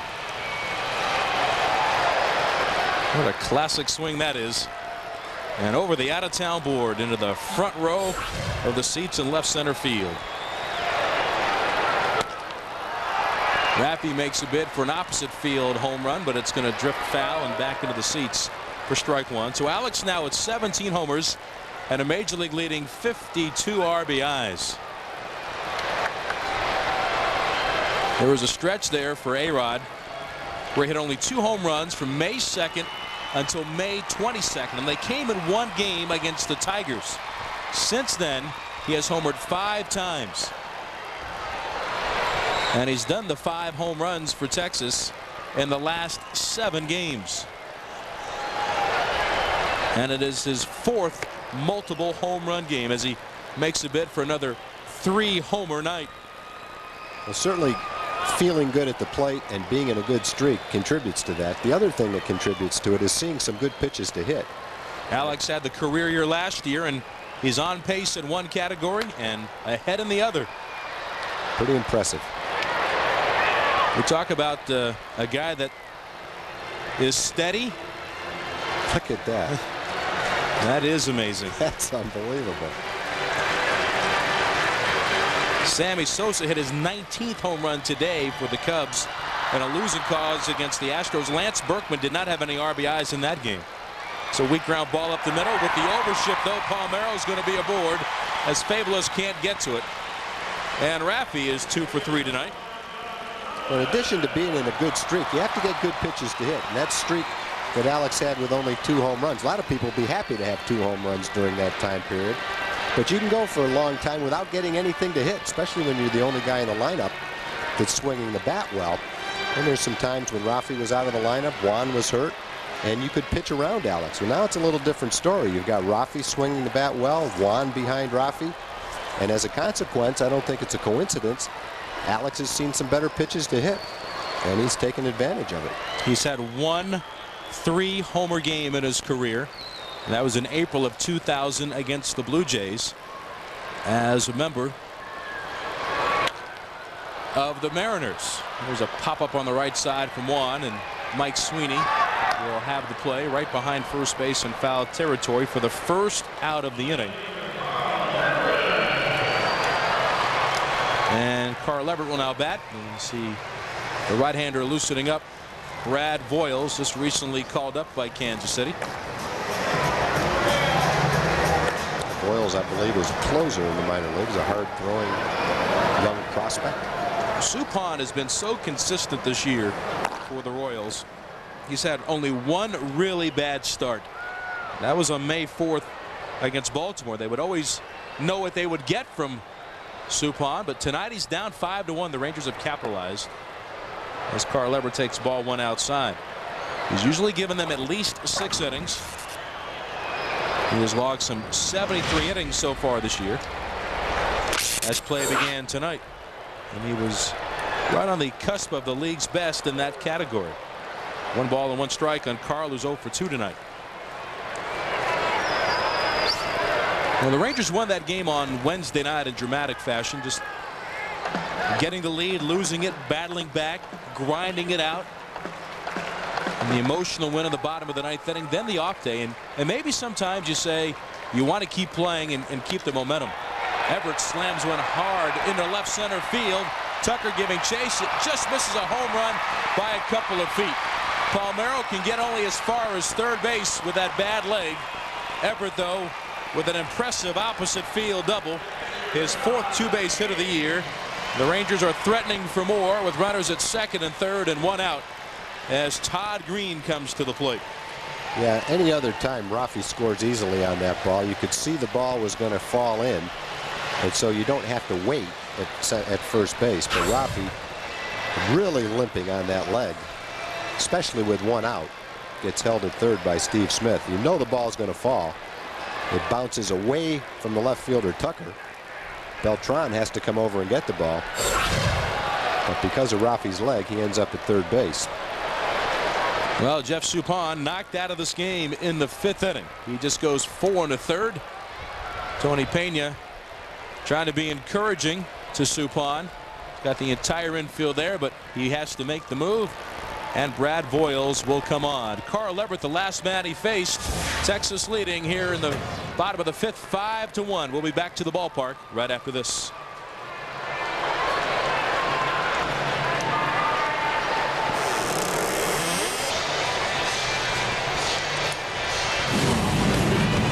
It's another full weekend of racing across the Fox networks, continuing tomorrow on FX with the NASCAR Winston Cup final practice, followed by the MBNA Platinum 200. On Sunday, start your race day with NASCAR This Morning, presented by Smirnoff Ice on Fox Sports Net, followed by the MBNA Platinum 400 on FX. Then get a full wrap-up of all the day's action on NASCAR Victory Lane, all access on Fox Sports Net. The Fox networks, your home for NASCAR. Hey, what are you looking at? That's Ronnie. Looking at Brad Voiles. Brad Voiles appearing for the 5th time. Who's that? That's Ronnie Goldman. Sure is. Who was the man behind those Foster Grant binoculars? I'll tell you one thing, his store makes the best bread you'll ever eat. Voiles, 25 years of age. He's been in the system since 1998. Todd Green with a hard smash foul. He walks Strike up one. there ripping, boy. Actually drafted by the Braves in '95, then obtained last year in the Ray Sanchez deal. Voiles 5 saves in the minor leagues for Omaha. This is his 2nd recall from AAA. I went down between innings, or between pitchers, Vince, to try and get a scouting report on Voiles. I bumped into your partner, Eric Nadel, who had just talked to Ryan Lefevre, one of the Royals radio announcers, and Voiles has a good fastball and a real good changeup. Thought that his off-speed pitch, the changeup and the curveball were his best pitches, although he hasn't a solid fastball as well, so we'll see. There is the changeup. That looked like a pretty good scouting report right there. Power change to the outside part of the plate. And it's not unprecedented for the changeup to be the out pitch for a closer. You look at Trevor Hoffman in the National League, one of the greatest closers ever, and his out pitch is a changeup. I'm not comparing Voiles to Trevor Hoffman, but that was a pretty good changeup. And it's Todd Green who gets the baptism by fire here against Voiles. He's trying to find out what he has. Todd is 1 for 2 tonight. Single back in the 2nd. The Rangers with 10 hits, chasing Jeff Suppan tonight, leading 5-1 here in the 5th inning. That high changeup up and away. It squirted out of the mid of Maine with first base open. Green hustling down there, but thrown out. And that is the 3rd strikeout for Royals pitching. First one for Voiles out of the chute, and now Mike Lamb will bat. And let's see what he learned standing in the on-deck circle. Well, one thing you can learn by watching that at bat is Voiles does have a good changeup. The first one was down and sinking. I think the true test of a really good changeup is you don't have to throw it down. When you can throw it a little bit around belt high or higher, and the hitter still is way out in front and misses it, that's a good changeup. It's my understanding that the changeup is a big pitch that they teach at Kishwaukee College in Malta, Illinois, and also at Lincoln Memorial University Now, where did you get that where information? Mr. Voiles hails from as a college pitcher. And there's the changeup outside. I got it right out of the Royals media guide. Well, who's their changeup coach? And it's especially tough the first time you see a guy. I mean, you might have a scouting report that says good changeup, but there's a lot of guys that throw changeups, and they're all a little bit different. You have to see the arm action, how the ball moves. If you've seen it a little bit, I would think that would be really tough, especially when you're looking at 92, 93 mile-an-hour fastball to go along with it. He's missed on 3 in a row to Lamb. Mike doubled his last time up. He's 1 for 2 on the night. A couple of RBIs out there for him. And now the bases will be loaded for Michael Young. What a spot this will be for Michael to bust out of it offensively. He's 0 for his last 15 and 2 for his last 30. And there's no place to put him as the veteran catcher Brent Maine goes out to talk with Brad Voiles about this situation. 2 outs, bases loaded for Texas. 2 runs already in thanks to the A-Rod's second home run of the night. I think one thing, Vince, that stands out, you may have said this while I was gone, when you look at his statistics, he has a lot of walks, 104 walks in 166 minor league innings. So command is probably what's kept him from establishing himself at the big leagues. Certainly you can see in 2 batters he's got big league stuff, but does he have big league command? That's going to be his test. Michael has struck out and fly to right. And takes a pitch off the outside corner. Voiles with 217 strikeouts in 166 minor league innings. He has been exclusively in the bullpen his entire career. Last year appeared in 7 games for Kansas City. Fastball pulled over third, but it's going to hook into the seats. Mike trying to clear off the bases and give the Rangers a comfortable lead and give Ismael Valdez more offense than he could possibly know what to do with. You go back a couple of games and the Rangers had scored 18 runs in Ishmael's 8 starts. And now he's gotten 10 in his last 2 starts. So that's a marked improvement. 5 runs equals the most that the Rangers have scored in any Valdez victory this year. There's a changeup in for a strike. And it is 1-2.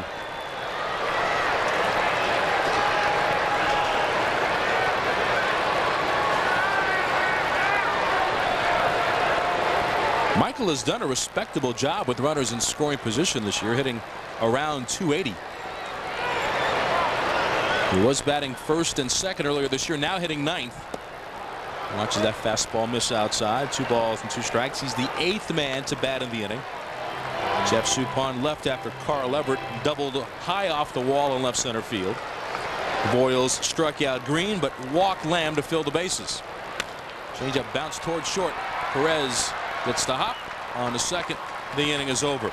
But a big night continues for Alex Rodriguez. His second home run tonight. He's got 4 RBIs and he's the major league leader in runs batted in. And the Rangers lead it 5-1.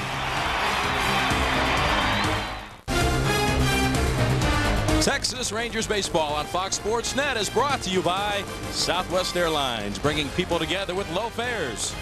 And by your Texas Ford dealers. Ford is the best in Texas.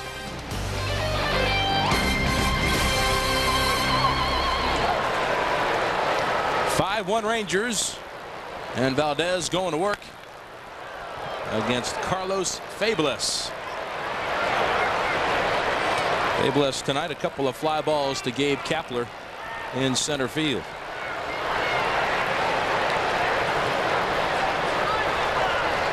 The only run on the Valdez card tonight is the home run by Nathy Perez back in the 3rd inning after a double play ball.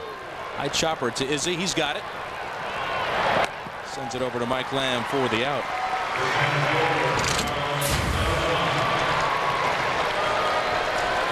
Carlos Beltran struck out in the 1st and had an infield hit in the 4th.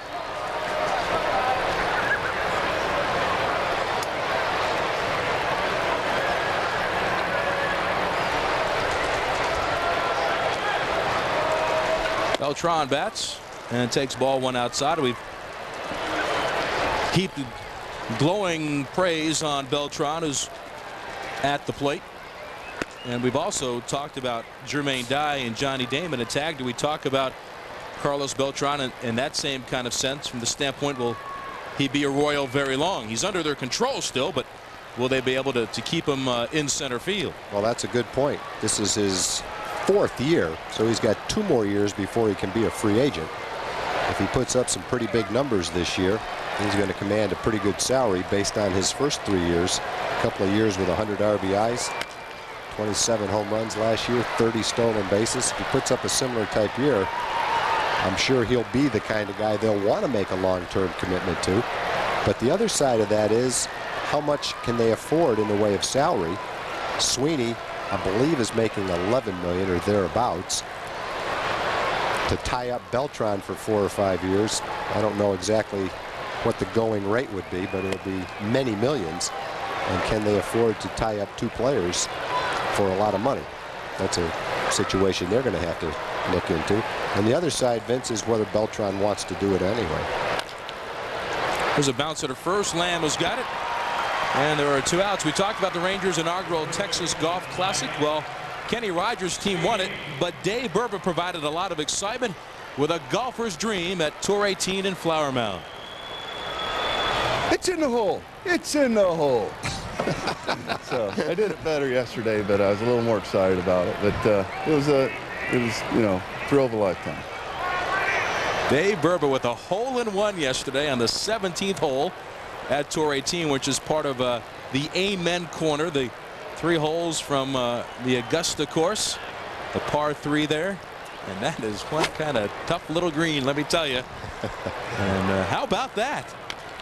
Evidently, I have not seen Dave play, but evidently he's a very good golfer. I know, I've played with Kenny. I know Kenny's a really good golfer. I imagine they could have a pretty good match together. I think Kenny's team finished 11 under to win the whole thing.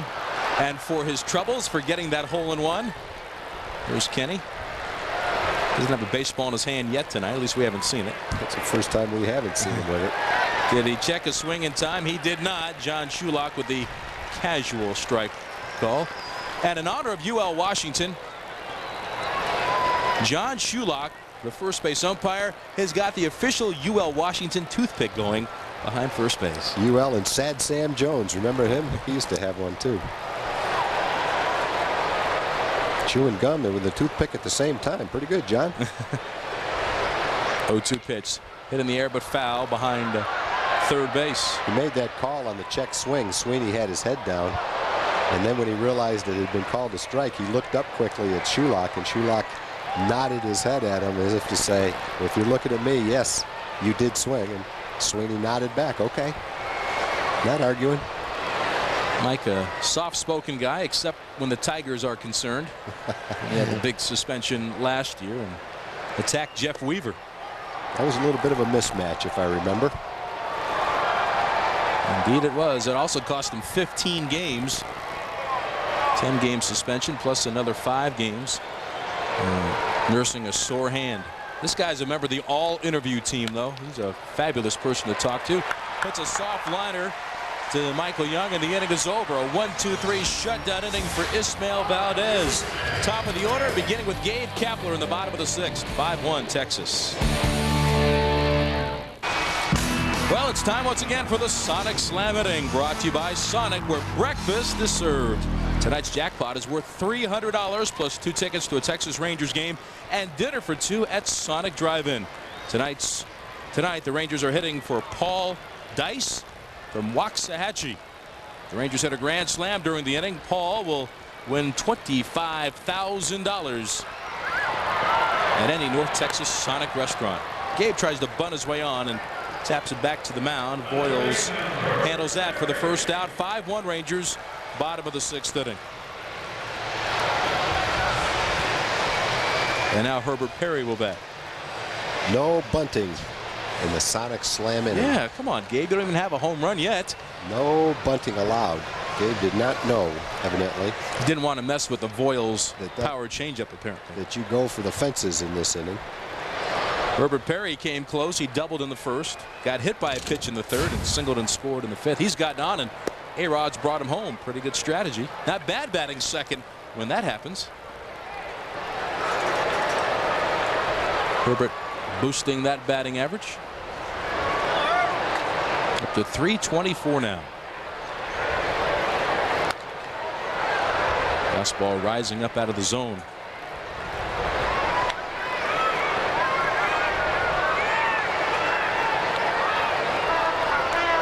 A-Rod, who has been the story tonight offensively, waits in the on-deck circle for Texas. Looking for his second 3-homer game of his career. There's the breaking ball from Boyles. And now it's 2 balls and a strike. Texas lost all 3 games against Kansas City last weekend. Supposed to be a 4-game series from Thursday to Sunday, and a lot of rain problems in the Kansas City area. They seemed to drag on that weekend. Rangers didn't even play Thursday night. They had gotten in town after a Wednesday afternoon game at Minnesota, while the Royals came back from a night game in Anaheim, and they had no interest in playing on a night that really both teams could have played weather-wise. The next night, Chan-Ho Park started against Jeremy Affeldt. Texas was leading 3-1. The rains came and washed out the rest of that game. So doubleheader on Saturday, or a single game on Saturday, and the doubleheader on Sunday. Off-speed pitch missed inside. Quite a way to end the longest road trip of the year, playing 2 games on a getaway day, but that was the case. And Herbert played in both of those games and talked about how that doubleheader really took a lot out of some of the guys that played in both games.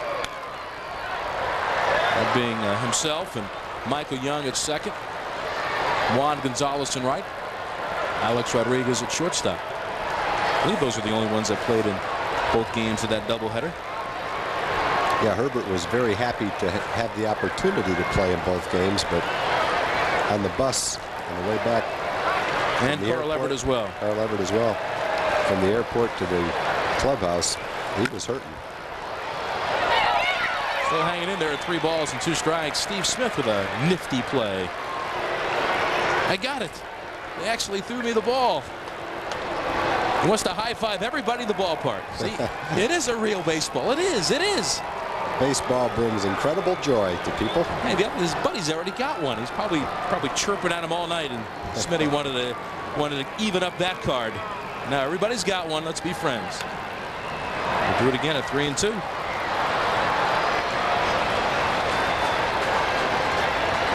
You just never know where you sit in the ballpark if, in fact, you might be one of the chosen to get a foul ball, and what that does mean, or get a home run ball.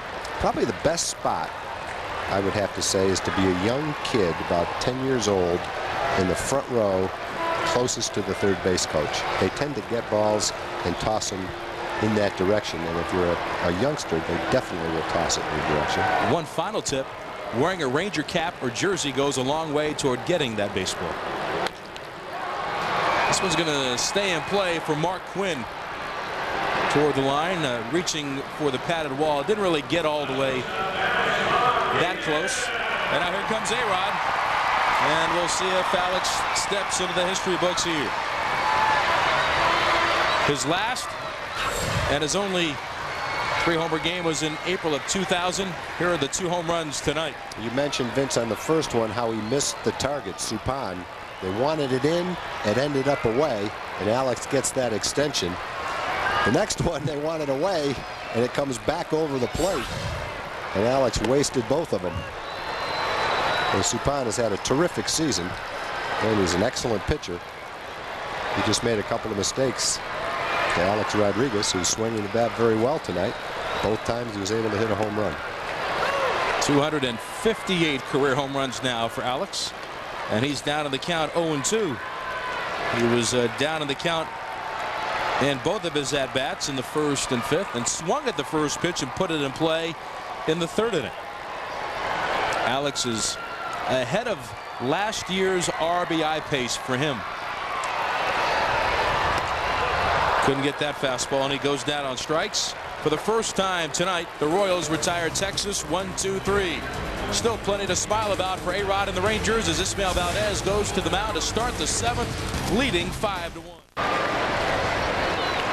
Texas leading 5-1 with this reminder that the Rangers and the Royals battle again tomorrow night and Sunday afternoon. This Sunday, the first 25,000 fans will receive a ticket for NASCAR Truck Series qualifying at the Texas Motor Speedway. For tickets, call 817-273-5100. Strike one to Joe Randa on a foul ball back. Randa 1 for 2 at the double. Valdez has really been a strike machine tonight for the Rangers. That one down the right field line, a fair ball. Gonzalez toward the corner. Can't quite get it. And Randa in the second with a double. His second double tonight and his 16th of the year. Alfonso Soriano of the Yankees and Nomar Garciaparra of the Red Sox both lead in that department with 19. Randa just going with the pitch again. Yeah, he did, and a pretty good pitch, really. Down around the knees on the outside corner. That's the kind of hitter Randa is. The year he knocked in 100 runs, he only had 15 home runs. So to knock in 100+ runs with 15 home runs, you've got to get a lot of base hits with men in scoring position, and you have to have some good hitters around you to get on base. But he does it by hitting the ball to all fields and driving balls in the gap. Michael Tucker backed off with a slider at his kneecap, and that might have crossed up Todd Green. As Randy Flores works in the Ranger bullpen. Randy Flores, in every game he has pitched for Texas, he has appeared in 10 games, has come on with at least one man on base. There has never been a situation where either he's come on with an out or 2 outs in the inning and nobody on, or at the beginning of an inning. It's been Mr. Inherited Runner. And a good fastball on the inside corner. It's 1 ball and 1 strike.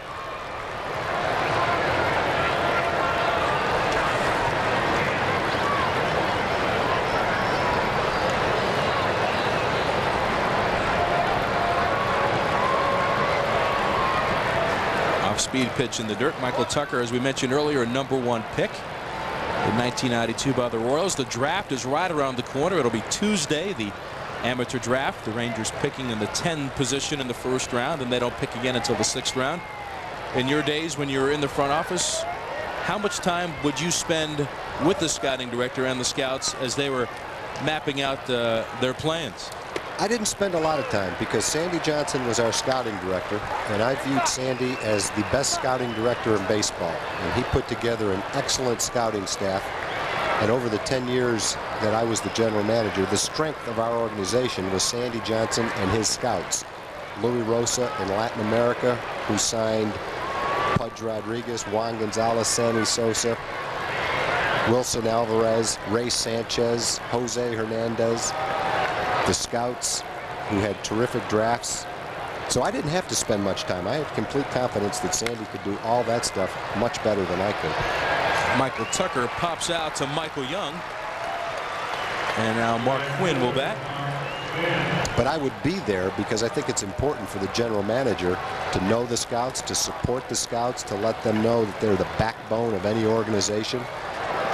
Sometimes the scouts are out on the road. They drive sometimes 35 or 40,000 miles, seeing kids all over the country, and they feel like they're alone. And you need to show that support because they truly are the backbone of any franchise. They're the unsung heroes of baseball. Mark Quinn, first pitch swinging, sends a fly ball to right, and Juan Gonzalez has a play. He'll make the catch. Randa's tagging, and he'll get to third base without a throw. It's the show that's changing the face of sports television. The best damn sports show, period. Tonight, he just got his first win in over 2 years. Now Mark Martin stops by to tell our guys if he can make it 2 in a row. Plus, Diamondbacks first baseman Mark Grace checks in to let our guys know how the defending champs are doing. We've also got exclusive video from John Rocker's big movie premiere. It's the best damn sports show, period, tonight at 11 p.m. right here on Fox Sports Net. Movie opening tonight, The Greenskeeper. Right-hander Francisco Cordero now loosening in the bullpen. As Ibanez fouls it back for strike 1. Now he plays with John Rocker. I'm sure we've talked about this on many occasions. He plays a golf course greenskeeper in a slasher type movie. Don't know how prominent a role he has, but they said he handled everything very professionally, came every day, knew his lines. I wonder how he'll compare to Bill Murray in Caddyshack. Would it be anything like that? Bill Murray was trying to be a slasher, trying to get that groundhog the whole movie. Apparently one of the lines in the movie, or as they put their advertising together, the greenskeeper, it's par for the corpse. That's pretty clever. Ibanez has a runner at third base with 2 outs. He's 1 for 2 tonight. Well, they can say what they want about John being in that movie, but I would have to think more people will see that movie because John Rocker is in it than would have seen it if John Rocker wasn't in it. It was filmed in the Atlanta area in October of last year.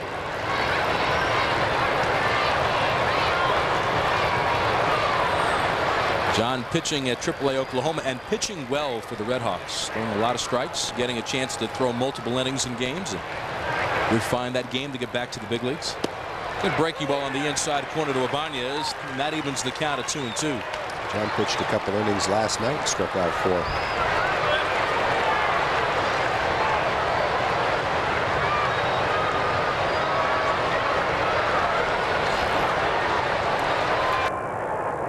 The 2-2 pitch pulled into right field. That's going to land for a hit. In to score is Joe Randa, and the Royals are on the board for the first time since the 3rd inning as Ibanez picks up his 14th run batted in of the year. It's 5-2 Texas, and Jerry Narron is on his way. Now Valdez leaves with the lead. He cannot lose this game as Brent Mayne is scheduled to bat. This really has been a typical start for Valdez. Very consistent, about a hit an inning, a couple of runs. He leads with a lead, and hopefully the bullpen will be able to hold it for him. 5 runs is a lot for Ishmael. And hopefully it's enough for the Rangers. Here comes Randy Flores, one of the 2 left-handers now in the Ranger bullpen, along with Juan Alvarez. With the left-hand swinging Brent Mayne scheduled, we'll see if Tony Pena has the wheels turning for his team. Going to continue their comeback in this contest. Valdez looking for his 4th win of the year. Pitched with the lead all night after a 2-run homer in the first inning from Alex Rodriguez. And now he'll watch from the Ranger dugout and hope the bullpen can shut the door and the Rangers can win their 2nd game in a row. So Flores is in, Valdez is out, and we're back to the ballpark right after this. Valdez and the Rangers leading 5-2. He leaves after 6 2/3. Come into Subway and vote for your favorite Rangers for this season's All-Star game. Subway, eat fresh. Alex leading at shortstop in the American League. Pudge Rodriguez, who continues his rehab in Florida with extended spring, leads at catcher. And now Randy Flores trying to keep the lead for Texas, facing Brent Mayne. Randy struck out the only batter he faced on Wednesday to strand a couple the day before. Ground ball to short, diving is A-Rod. He can't get it. And up to second base is Ibanez. Only the 2nd hit this year in 12 at-bats for Mayne against a left-handed pitcher. I can say the day before he gave up that 3-run double to Ortiz from Minnesota. Hit a line shot into the gap in left center field. And now he'll face the switch hitter, Nathy Perez. Perez a switch hitter, Beltran a switch hitter in the starting lineup. Luis Alicea a switch hitter, sitting on the bench and available for Tony Pena. Perez is grounded to first. He's homered for just the 2nd time this year, and he has popped up to left. 5-2 Rangers, and this is the tying run. And it's ball 1 to Perez.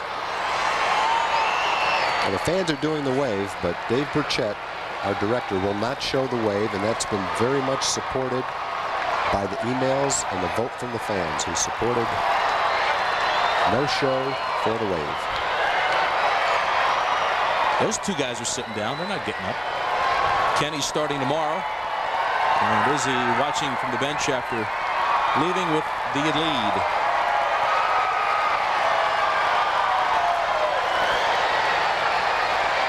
Flores checks the runners. And good cutter in for a strike to make it 1 ball and 1 strike. Now Perez in his career has hit almost as many home runs versus righties as he has versus lefties. So the fact that he hit the home run in the third inning left-handed. While it was a surprise because he only has 46 career homers, but from both sides he has done it with enough frequency to where it's not just overly on one side of that scale. Did that make any sense at all? I didn't think so. I knew what you meant. He's done it both ways about an equal amount of time. Yeah, what he said. The Royals trying to come back in this game. They flew in to the Metroplex today. They had an off day yesterday, and they stayed at home in Kansas City. Their second off day this week. That's amazing. Two off days at home in 4 days. That's incredible. Now, Tony Pena, he didn't take the off day. Tony Pena went and watched the Royals AAA affiliate at Omaha yesterday. They played a doubleheader. Pitch bounces up, kicks away from Green, and now the runners are going to move up. Not much Todd could do on that breaking ball. It bounced so far out of the plate. No matter how he tried to block it, I don't think he could have done it. Seemed like Randy tried to force in a perfect pitch. Snapped off the cutter and bounced right in front of home plate. And when that happens, the bounce is very unpredictable. Not much you can do. So now runners at second and third with 2 outs in the inning. Carlos Fabelas, a right-hand batter, waits on deck. And Francisco Cordero is ready in the Texas bullpen.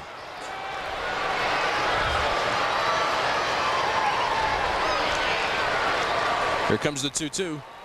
Cutter bounced to third and foul. The lead runner, Ibanez, getting out of the way. That man makes a play. Relatively easy play. Let's see who he gives it to. Got to be a youngster somewhere. There is. Happy little girl. Number 86. Number 86 in your program, but number 1. Look at those little in his heart.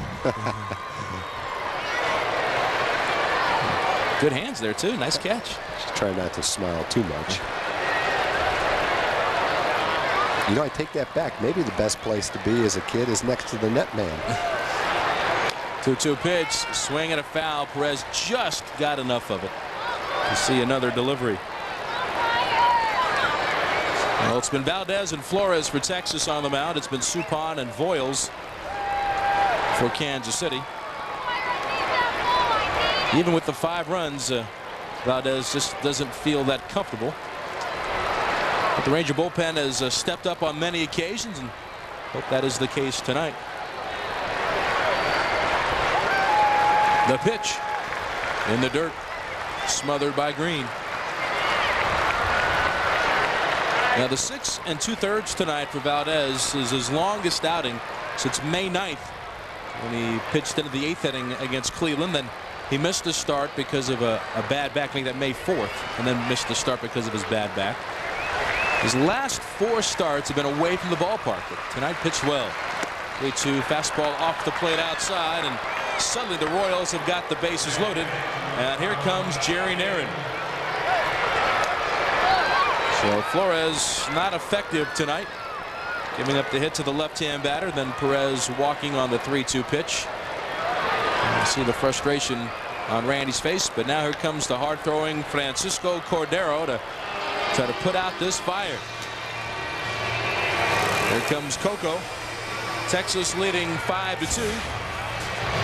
And we'll see if Cordero can get the job done against Fabelas when we come back to the ballpark in Arlington. Nextel, you make the call. A foul ball off the bat of Nathy Perez in this inning. Where does this baseball end up? Security guard has it. What do you think is going to happen? Does he throw it to a fan? An umpire? An umpire?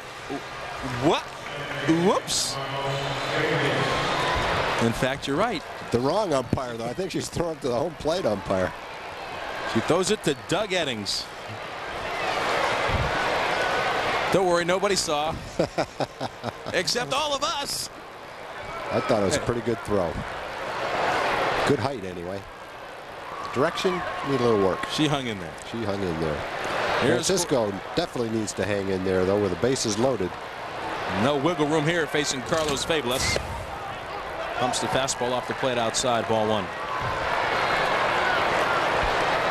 But Francisco, there's no doubt he has big league stuff and a big league arm. What he needs is big league consistency. He's been scored in only 1 of his 5 outings this year. And now behind Fabulous, who's 0 for 3 tonight at 2 balls and no strikes. We talk about how the Royals are a team that has struck out the fewest times. 2 Ks tonight for Valdez. They're 8th in the league in walks. Fabulous has 19 walks. Goes after the 2-0 pitch and fouled it back. High octane there at 96 miles an hour. Cordero came into the game in Kansas City. I believe it was the first game. Bases, I think, were loaded. Jammed somebody, got a double play ball. Doesn't need a double play right here, but he needs an out. His 2-1 pitch off the plate, gets away from Green, and a run will score. Ibanez across the plate. And it just sailed off the mitt of Todd Green. And it moved up the other runners. Maine is at third, and Perez is at second. Well, Todd gets a glove on it, but you're right. It sails away with a little extra on it, 94 miles an hour. And they're going to rule a pass ball, and is he watching the lead shrink to just 2 runs now. And there's ball 4 to Fabulous. And once again, the bases are loaded.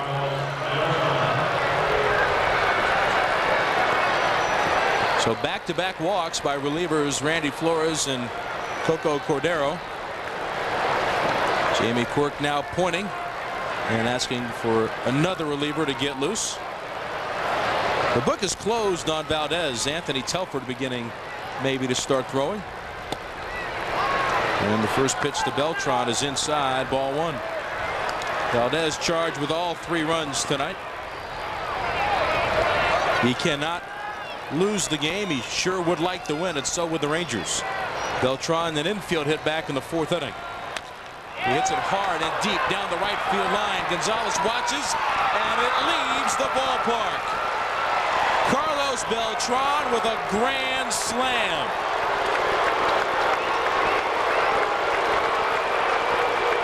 That said it all right there. It's 7-5 Kansas City. Beltran with his 7th home run of the year.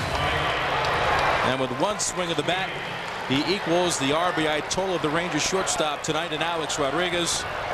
Ismael Valdez dumbfounded. Well, the inning started, Grandin dumped a double down the right field line. Then with 2 outs, Ibanez just blooped one into right field. That scored a run, and it looked like a fairly harmless inning when Jerry made the pitching change. But a single walk, and a home run, and it's been far from a harmless inning. It's now 7-5 Kansas City, and Beltran has shown speed and he shows power. Beat out an infield hit, and now the grand slam. A 6-run uprising. That pitch goes foul, and Beltran, there's a blow that turns the game around. Inside fastball, and he turned on it. I don't think he got all of it. Looked like he hit it a little bit off the handle. Still strong enough to still park it. 3rd grand slam that the Rangers have allowed this year. Ruben Sierra and Jock Jones earlier on this homestand, the other 2. That one in the air, slicing away from Gonzalez into the corner, and it is a fair ball. Stays fair by just a couple of feet. Sweeney, the 9th man to bat of the inning, is at second base with the double. Todd Van Poppel trying to get ready as soon as possible. Jerry Narron just beside himself watching this game slip away. And boy, what can you say to Ismael Valdez? He had a 5-1 lead in the 7th inning with 2 outs and watched it get away. Well, you talked about a tag, big league arm, but can Cordero find the consistency? And we see him pitching behind quite a bit here tonight. Well, that's just the name of the game. You know, we talked about Supan and being a pitcher's pitcher. He knows what he's doing out on the mound to make good pitches. Anthony Telford, the same kind of a guy. But Cordero right now, he's got a great arm, but he's more of a thrower. He's kind of rearing back, aiming for the middle of the plate and throwing it as hard as he can. That one catches the corner. And no matter how great your arm strength and what kind of tools you have as a pitcher, until you become a pitcher, change speeds, throw strikes, have a game plan. It's difficult to become successful on any type of a consistent basis. It was Randa who started it all by sending that double down the right field line. He's got 2 doubles this evening.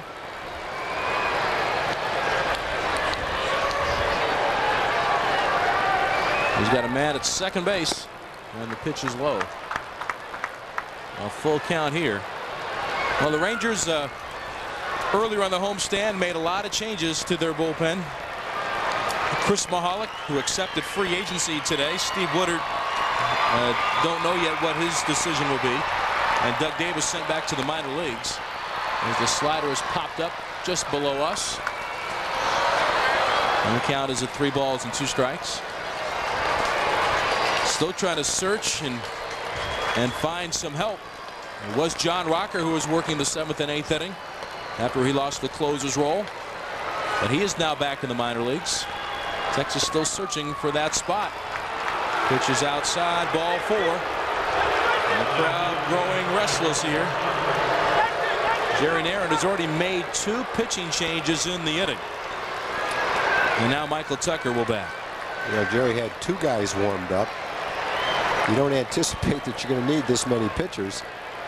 And it's happened so quickly. Now Todd is probably loosed out in the bullpen. Cordero you can't get the whole bullpen up at the same time. Bullpen charged with a blown save, but it's on Cordero's card. And it is in dramatic fashion on Beltran's 3rd career grand slam.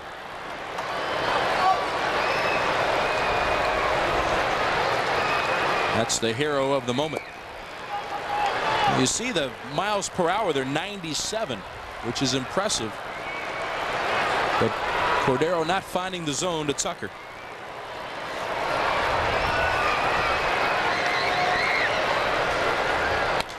The hitters today are so strong and so good that 97 miles an hour in and of itself really is not an intimidating factor to these major league hitters. It becomes intimidating when you've got something else to go with it, and the location where you can knock a guy off a plate, have good movement on it, and mix in another pitch. But just throwing as hard as you can, if it's fairly straight, you got to throw 110 miles an hour before you can intimidate a lot of major league hitters. And the bottom of the order with 2 outs. Ibanez with the RBI. Maine against the lefty, getting the base hit through the left side. A walk to Perez. Flores was out. Cordero was in. A walk to Fabulous. A pass ball. A run was in. And the grand slam. 1-2 the pitch. Set in the air to left. Carl Everett will have a play. And the inning is over. Now let's send you back to the Fox Network Center in Los Angeles for a sports break.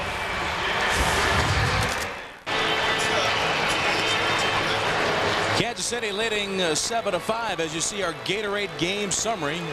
Basically there in the 7th inning for you with the Royals sending 11 people to the plate. Alex Rodriguez a big night. He hopes not for naught.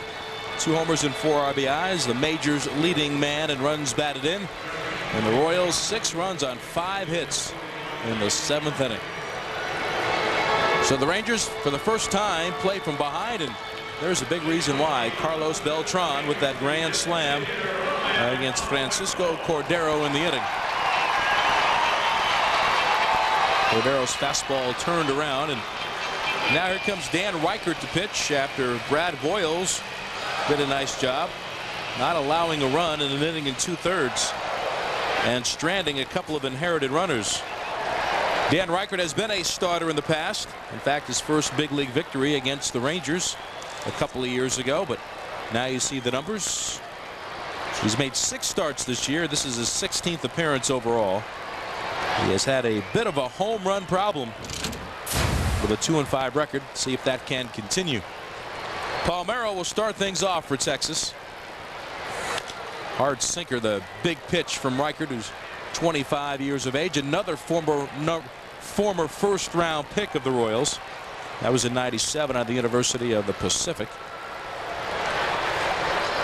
July 31st, 1999, Reichert's first big league win against Texas. Raffy with a couple of singles tonight. He has been running the bases before the game, wondering if he could maybe start at first. That was not the case.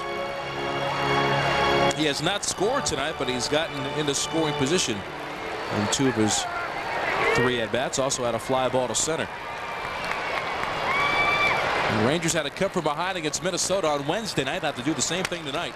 That pitch is pulled into right through the overshift for Raffy, and he is aboard.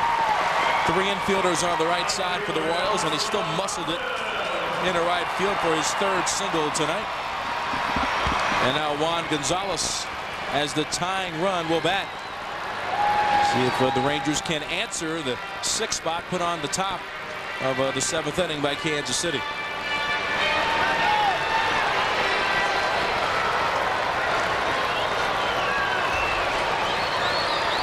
Juan's double drove in a run back in the 3rd. It was his 3rd RBI. Boy, it still sounds weird to say that. First pitch is a slider over the inside corner for strike 1. Just to say, Juan Gonzalez on May 31st has 3 RBIs. Yeah, normally you'd think it was opening day. Yeah, right. 2 home runs, 3 RBIs. Now let's play the 2nd game. Juan has only 72 at-bats so far this year. The injury to the hand kept him on the shelf for a while. The 1-strike pitch. Slider backed up and still caught the corner. Juan thought the pitch was inside. Brent Maine was not set up to receive the ball there, but Chris Guccione made the strike call, and that's something that the umpires are working more on this year, is trying to call the pitch where it is thrown and not be affected by the catcher's position behind home plate. If it's across the plate, it's a strike. Exactly. It doesn't have to be an effective pitch where you're trying to throw it. It's whether it crosses the plate. That slider is wide, and Juan laid off for that one to make it 1-2.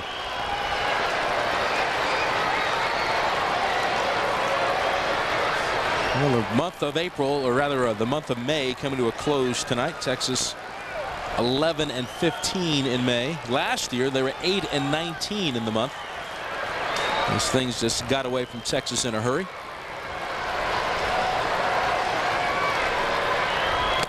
Fastball under the hands of Juan. 94-mile-an-hour sinker in a perfect spot. Gonzalez is out. That pitch looked like it came from Jason Grimsley. 94 miles an hour with sinking and tailing action. That's a nasty fastball right there. And they've got Grimsley loosening in their bullpen, and with the lead they can go to Roberto Hernandez as well in the 9th inning. Got some live arms at the end of the game here for Kansas City. There had been some talk in the past that maybe Reichert could be a closer. Tony Pena surprisingly is out of the bullpen, or rather out of the dugout, and he's going to the bullpen. So Jason Grimsley is going to be the one to face Carl Everett. It's not going to be Dan Reichert. He faced 2 batters, gave up a hit, and picked up a strikeout. The native of Cleveland, Texas, is on his way. Jason Grimsley, 7-5 Kansas City. The Southwest Sports Report is juiced on baseball after the game. Sports Illustrated steroids article casts a dark shadow across the team. There are definitely guys that use it. We'll show you how the players respond. Plus, we'll tell you how the Southwest teams fared in day 1 of the NCAA Baseball Regionals. And we'll explain why this major is getting an honorable discharge. The Southwest Sports Report pumps you up right after the game. Texas and Tarkington High School, and an important part of the Royals bullpen tag. He is a big-time ground ball pitcher. He is. He's had a long career. He's had his ups and he's had his downs, but he's never been short on stuff. He pitched great against the Rangers in Kansas City. He's throwing 93, 95 with an incredible sinker. Almost impossible to do anything with other than hit a ground ball. He's only given up 1 run in his last 9 2/3 innings, so he's on a pretty good roll right now. I think what Tony Pena is probably thinking here is he's got a veteran who's throwing well late in the game in a 2-run lead. The youngster Voiles had done a nice job. He ended up pitching a couple innings, struck out 3 batters, but with the game on the line, Tony feeling his team has a chance to win, he's going to go with a veteran right here. You can certainly get 2 outs with 1 pitch. Look at that ratio. Magnificent. It's like trying to hit a shot put. That's a good analogy. That's what it feels like as a hitter too. That's a heavy ball he throws. Well, here's Everett. He doubled and just missed the home run by a couple of feet to deep left center his last time up. And bounce it to first. Sweeney goes to second and throws it away. Mike Sweeney with his 4th error of the year. Even with Palmeiro running the second, Sweeney makes a very poor throw to extend the inning for Todd Green. Yeah, that's the situation right there. Rafi, of course, favoring his leg, is not running well. He's nowhere near second base. And I think in that situation, if you're Sweeney, you don't even think double play. You just think get one, get the lead runner. And maybe that's what he was thinking, but he throws wildly. And the Rangers catch a break, 2 men on a ball that could have been a double play, but should have been at least 1 out at second base. A little bit of a hesitation in Sweeney's throw. He had some throwing problems against the Rangers last weekend in Kansas City as well. Green singled his first time up. That pitch just explode out of the strike zone. And with a strike 1 on the foul ball from Green. You see it leave Grimsley's hands, and you think it's maybe thigh high, maybe knee high. By the time it travels the 60 feet 6 inches, it's right at your ankles. Maybe even lower. You don't have much time to make your mind up either. It's one thing to have an 82-mile-an-hour sinker. It's another thing to throw it up there at 95. And then delivers that breaking ball to get ahead at 0-2. Texas had a 5-1 lead in this game. And then watch the Royals score 6 times in the 7th. Valdez left the game leading 5-2 before the bullpen could not get the job done. 2-strike pitch off the plate outside. Just showed him the 4-seamer away. Grimsley, originally property of the Phillies back in 1985. He was signed at a tryout camp or a tryout across the street at Old Arlington Stadium. Then went to Houston in 1992 for Curt Schilling. Went to Cleveland, went to Anaheim, Detroit, Kansas City twice. There's a tapper to third and foul. And then went to the Yankees and won a couple of world championships with the Yankees in middle relief in '99 and 2000. He's been a starter in the past. He's got closer stuff. And he has found a niche in his 2nd year with the Royals.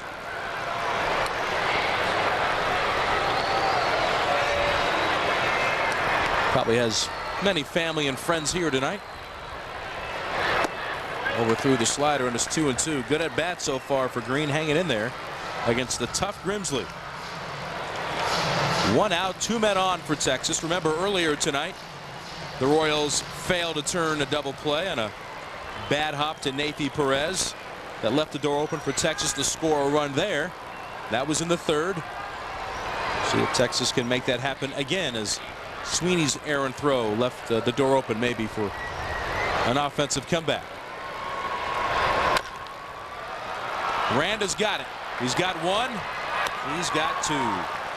Grimsley does just what Tony Pena asks, gets the double play ball, and the inning is over for Texas. We're on to the 8th. It's 7-5 Kansas City.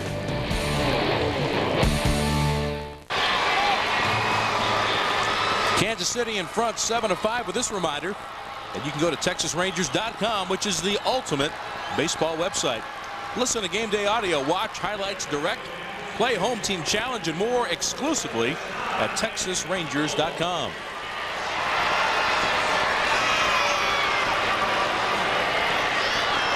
Well, Todd Van Poppel comes on for Texas now, the 4th pitcher of the night. The Rangers trailing by 2. Ismael Valdez went 6 2/3. He allowed 3 runs on 6 hits. Randy Flores charged with 2 runs, and the same for Francisco Cordero. Cordero in 1/3 of an inning. And he allowed 2 hits, including the grand slam. Van Poppel going to work against Mark Quinn. Good slider that he chased and missed for strike 1.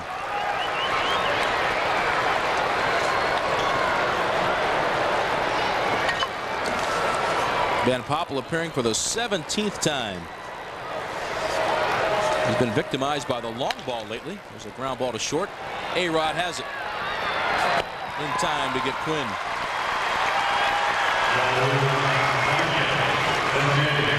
Van Poppel has allowed home runs in 2 of his last 3 outings. He worked in game 2 of the doubleheader against Kansas City. Didn't pitch in the Minnesota series. And now Ibanez, who quietly got things going with 2 outs in the 7th inning for the Royals, with an RBI single off of Valdez to make it 5-2 at that point. Takes a strike. All 6 runs scored with 2 outs in the inning. What a backbreaker that was.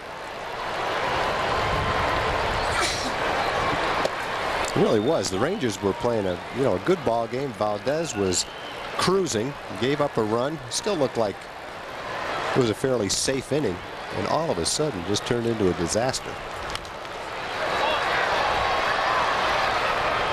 1-2 to Ibanez.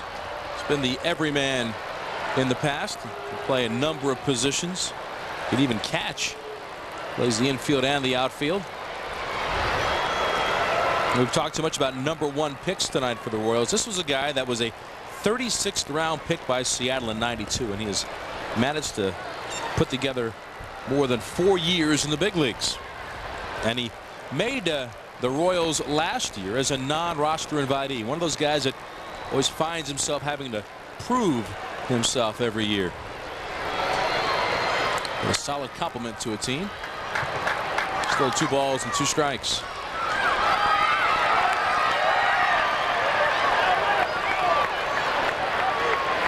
Ibanez will turn 30 on Sunday. Chan-Ho Park will be the starter that day for Texas. Maybe Ibanez will get the birthday start. Chases the high fastball and sent it back just below us. One thing about the Rangers, it has been quite a stretch to try to get that good feeling again. That road trip really took a lot out of Texas. They went into that road trip playing good baseball, and not only playing winning baseball but confident baseball. Played a tough game Wednesday night and won, and had the lead tonight. And pitch on the outside corner gets Ibanez, and he didn't like the call from Chris Guccione.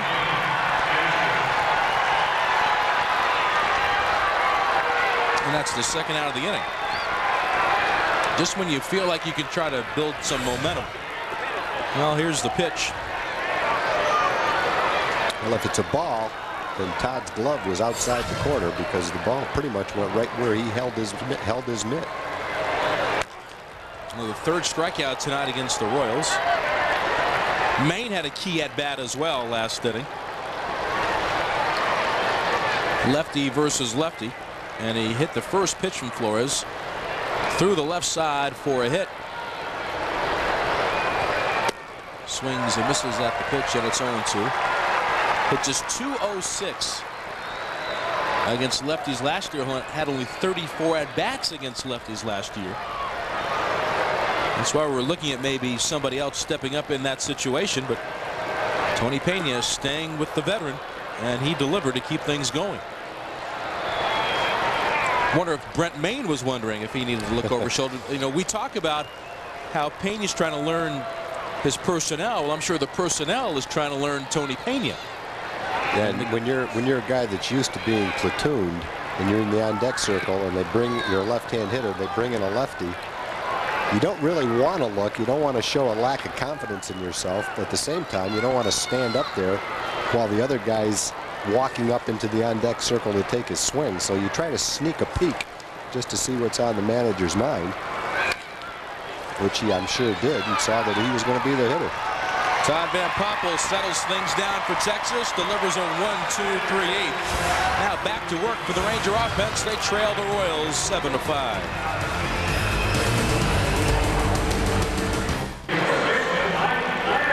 Jason Grimsley back to work, his second inning of relief, protecting a 2-run lead. He faces the 8, 9, and 1 hitters for Texas. Grimsley got that double play ball that he wanted last inning. Mike Lamb will start things off for the Rangers here in the 8th. Lamb doubled in the 4th. He's 1 for 2 tonight with a walk. The Royals are trying to go over 500 again with Tony Pena as their manager. Tony Muser was the manager at the outset of the season, and then was fired on the same night that Jeff Suppan threw a complete game 2-hitter and beat the Tigers 4-0. He was fired after that game. John Miserock took over until Pena stepped in on May 15th. Miserock was in charge from April 30th until May 15th. Miserock still on the staff of Pena. Another thing, Vince, you mentioned earlier in the ballgame, the Rangers had never beaten Jeff Suppan. Looked like they had a shot at it today, but it didn't turn out that way. Got a 5-1 lead, though. He left after just 4 1/3. Then Brad Voiles, who really helped slow things down for Texas, came on with 2 men aboard and shut the door. Lamb fouled that one off his foot. Let's look at the Jack-in-the-Box standings, and it's going to be the American League East. Tough and tight at the top, with the Red Sox and the Yankees separated by just 1 game. Then it falls off with Baltimore, Tampa Bay, and Toronto. Baltimore playing Seattle tonight. The Yankees and Boston are playing tonight, with David Wells against Derek Lowe.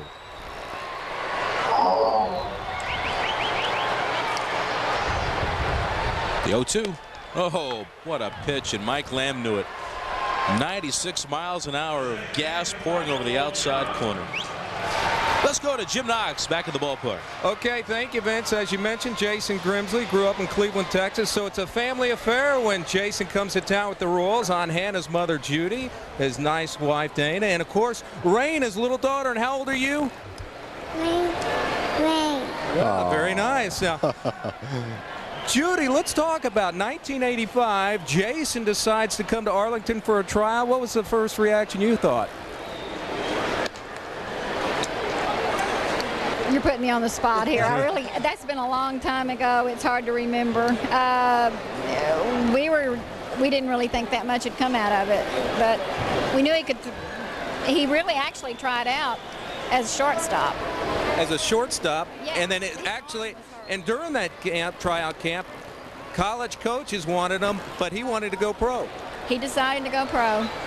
He got several offers. Nolan Ryan called him at home to try to get him to come to Alvin. He offered him the Nolan Ryan scholarship, and but he wanted to go pro. And so far it has paid off. How many family members on hand tonight? There's 8 of us. All right, enjoy the rest of the game. Thanks for the time. Thank you, Jim. That's great stuff. Nolan, how do you turn down Nolan Ryan? We didn't know that he turned down the Nolan Ryan scholarship. That's an interesting tidbit. And now he's etched out 7 years in the big leagues.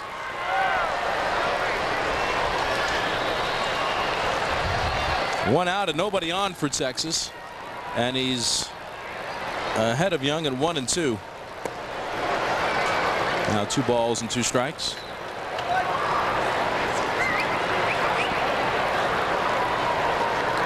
Michael Young offensively still looking to get things going again. 0 for 3 tonight and 0 for his last 16. He struck out fly to right and hit into a force play ending the 5th inning.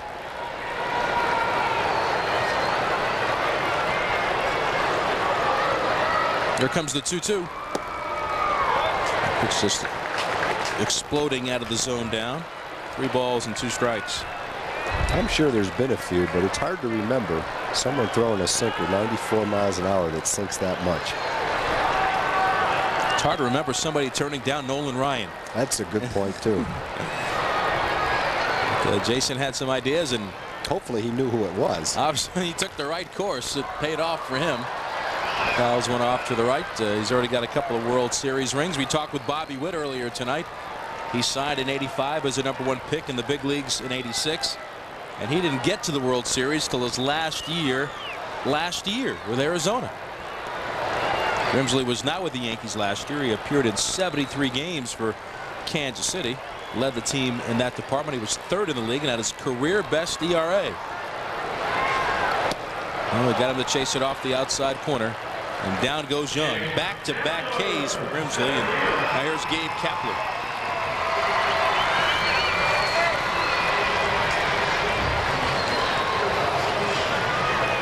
Juan and Rafi lamenting what, to this point, what could have been leading 5-1, but now down by a couple.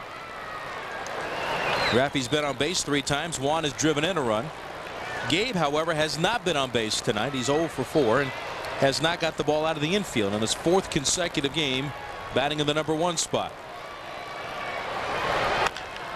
Chopper to third, diving is Randa. It is a fair ball. Randa can't believe it. Kapler is into second base with a double. Joe dove across the line in foul territory.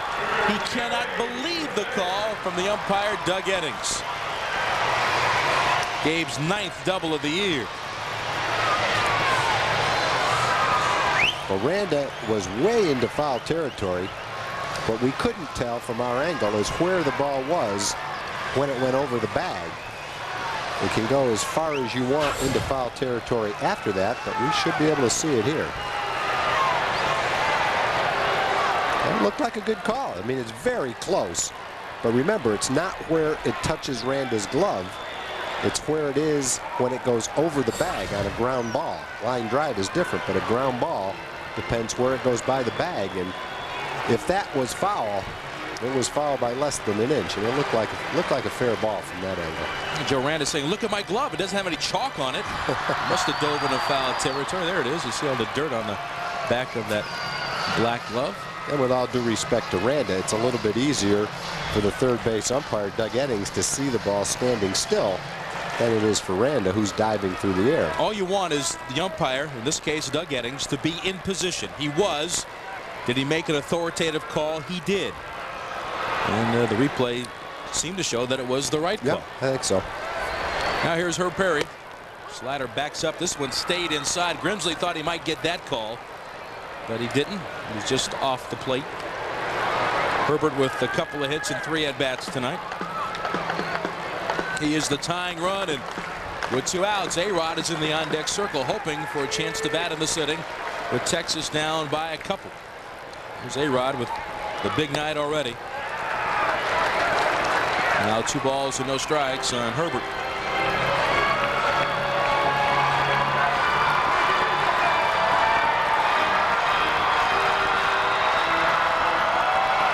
And Jerry Nairn hoping that Arabu would be used tonight in the 9th inning in a save situation.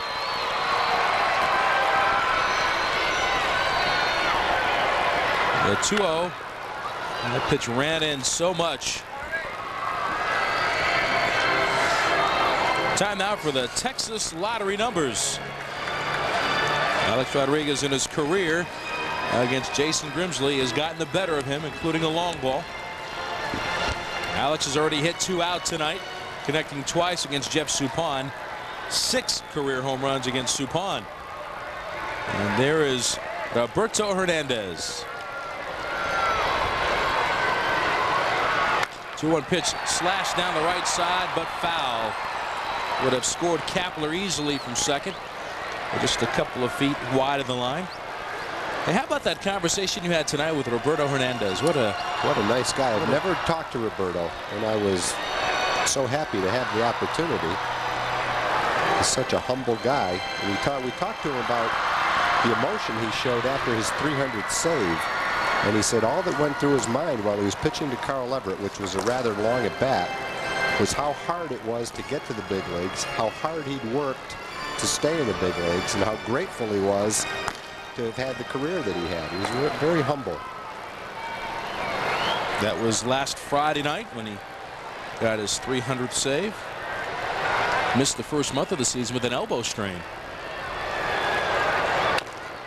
Sinker pounded foul behind the plate. Another thing he talked about was he was trying to develop a new pitch. He didn't say what kind of a pitch, but he felt that he injured his arm trying to develop a new pitch. The other interesting thing he said was since he's come back off the disabled list, he's been throwing fewer pitches, not wanting to throw 20 or 25 pitches in an inning, so kind of challenging the hitters a little bit more with his fastball. And as a consequence, he's gotten ahead of the hitters, and a typical inning has been 13 or 14 pitches. Perry asks for and receives time from the home plate umpire Chris Guccione.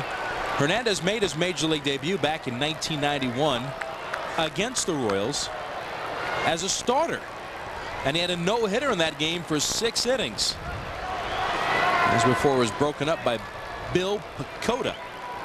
Oh, Pacoda. How about that name? Blast from the past. Indeed. Roberto, part of that famous black flag deal with the White Sox and the Giants. There's a swing and a foul down the right field line, and it stays at 2 balls and 2 strikes. Originally property of the California Angels back then in 1986. 37-year-old Roberto Hernandez. Nice play. See, she brought that glove for a reason, and obviously she knows how to use it. See if we can get a chance to see this great catch. Oh! Boy, she was screened out, too. And one guy in front of her dove right in front of her. Well done. She goes, oh, you can hold on. I get a bunch of these all the time. I guess she's got a couple already tonight. Told you I should have brought my glove. Told you. Told you. 2-2 slider backs up, stays inside. The count's run out full here on Perry. Finding the way to get on base to give Alex a chance to bat. What the Rangers would like to see is take a lead and never have to worry about seeing Roberto Hernandez. That is the go-ahead run in Alex Rodriguez.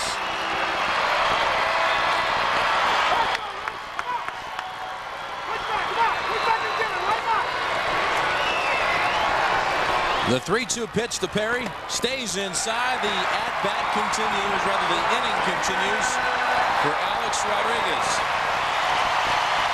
First walk allowed by Grimsley. 2 outs in the inning. Well, Tony Pena has a decision to make. Do you stick with Grimsley, who struggled a little bit to that hitter with his control? Or do you go get your closer in the 8th inning? For the Rangers, now running Brett for Maine Perry, buying time. Apparently that was part of the reason that he's out there, because Tony Pena is back on his way.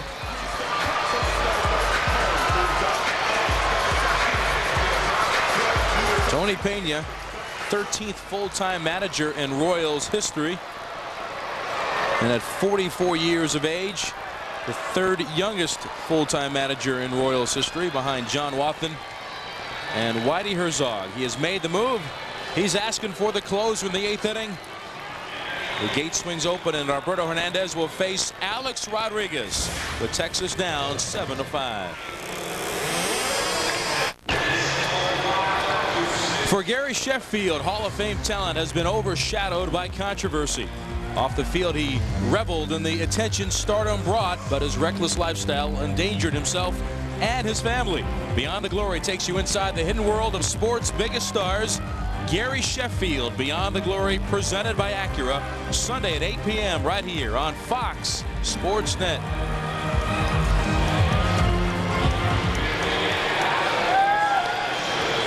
The Royals up by 2, and the go-ahead run is at the plate, and he's the major's RBI leader, contending with Roberto Hernandez. Well, Roberto Hernandez, we've talked about him already quite a bit. He was on the disabled list till the beginning of May, but he's made up for lost time. He's been pitching great since then. 8 saves, 302 in his career. He's retired 28 of the last 31 batters that he's faced. And since getting back into the closer's role, only 1 earned run in 9 innings to go along with 10 strikeouts. 1 walk allowed by Hernandez in his work. And Jason Romano, the pinch runner at first base for Texas, for Herbert Perry, because he represents the tying run. Gabe Kapler's at second. It has been a marvelous night for A-Rod so far on a personal note, but his team still trails by 2. He's got 52 RBIs. To this point, nobody has more in the majors. He takes ball 1 down from Hernandez. And the Rangers have seen some hard throwing relievers in this game. Voiles was 92-93, Grimsley 93-96, Hernandez anywhere from 94 to 98. With plenty of heat. Alex chased one down. And now it's 1 ball, 1 strike. Well, from Jerry Naren's perspective, certainly disappointed that the team is down, but he's got the guy up there that he wants in this situation. Yep. When you start the inning, you hope that Alex is hitting with a couple of men on. That's what we got. Palmeiro would be next if Alex extends the inning. Remember, 2 outs as the inning began with back-to-back strikeouts by Grimsley on Lamb and Young. But then Gabe Kapler's doubled just over the bag at third, put him in scoring position, and Herbert Perry walked, and that was it for Grimsley. A new baseball for Hernandez. Last year, Hernandez with 28 saves, the most by a Royal since Jeff Montgomery had 36 in 1998. It was a part of that 3-way deal with Tampa Bay and Oakland, which sent Ben Grieve all the way across to Tampa Bay. Johnny Damon went over to the Oakland Athletics last year. 2 balls and a strike. The pitch. Swung on and grounded to third. Handled on the in-between hop by Randa. And the inning is over for Texas. They threaten, but do not score. 8 innings in the books. A-Rod tried, but couldn't bring the Rangers back then. We go to the 9th inning. The Royals up by 2. Kansas City leading by 2 as we go to the 9th inning. It's time for the Pennzoil protection play. And it happened in the 3rd inning with Ismael Valdez on the mound. And Brett Maine with a base hit into right field. Banez thought about going to 3rd, and he was gunned down by Juan Gonzalez. And then on to 2nd was Maine. He's tagged out by Alex Rodriguez. A 9-5-6 double play. Nathy Perez has scored twice tonight. He's 1 for 3 with a home run. Takes a fastball strike from Todd Van Poppel. The Rangers have made some changes defensively. Jason Romano remains in the game at 2nd base. And Michael Young moves over to 3rd base, which he has done earlier this year. There's a base hit through the right side, diving for it is Mike Lamb, and he can't get to it. So Perez aboard for the 3rd time tonight. And with the Royals looking for some insurance, we'll see if he is put in motion or if Tony Pena puts on a play here. Well, Tony has been very aggressive, and the Rangers have seen that, taking advantage of the skills that the Royals have, and one of those skills is speed on the bases. I wouldn't be a bit surprised to see something on hit and run, steal, bunt. Perez has a couple of steals. Fabulous batting, showing bunts. Takes a strike. He's got 4 sacrifices this year for the Royals. The Royals as a team with only 11 sacrifices. The Rangers actually have more than they do, but Fabulous is the guy that's done it more than any other Kansas City player this year. Perez with a short lead at 1st. And Fabulous showing no indication of bunting that time, and now in a hole, 0-2.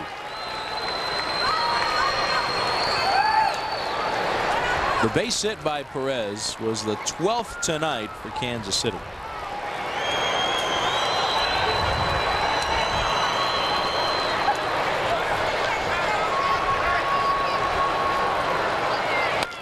When chopped to 3rd, Young with a chance, goes to Romano for 1 on the Lamb, not in time. Oh, that's a nice job of turning it right there. Michael got rid of it quickly, and Romano at 2nd base did a great job of getting it over to 1st base. Fabulous runs well, and they almost turned a high chopper with a pretty good runner into a double play. We haven't had a chance to see this very much. Michael Young at 3rd, but especially Romano at 2nd. Talk about that fast transfer. Ooh, that was very close. That was pretty close. Mike Lamb gave his best effort with a good stretch. 1 out, 1 on, and here's Beltran. Pitched off the glove of Green, and that's going to move Fabulous to 2nd, which should be the 2nd passed ball tonight charged against Green. Joe takes away the double play opportunity. Now, when you talk about Carlos Beltran, at the plate with a man at first base. You say he's very difficult to double off, right? He's got good speed. He's hit into 7 double plays this year. Must be hitting some rockets right at people. You know, and he doesn't have slow guy. A lot of times you have a slow guy hitting in front of you, and they can't break up a double play. But if you're batting third, generally whoever's hitting in front of you has pretty good speed, so that's not a consideration.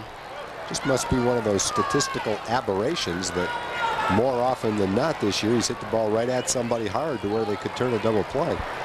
The grand slam he hit in the 7th was off of Francisco Cordero. It was his 3rd in his big league career.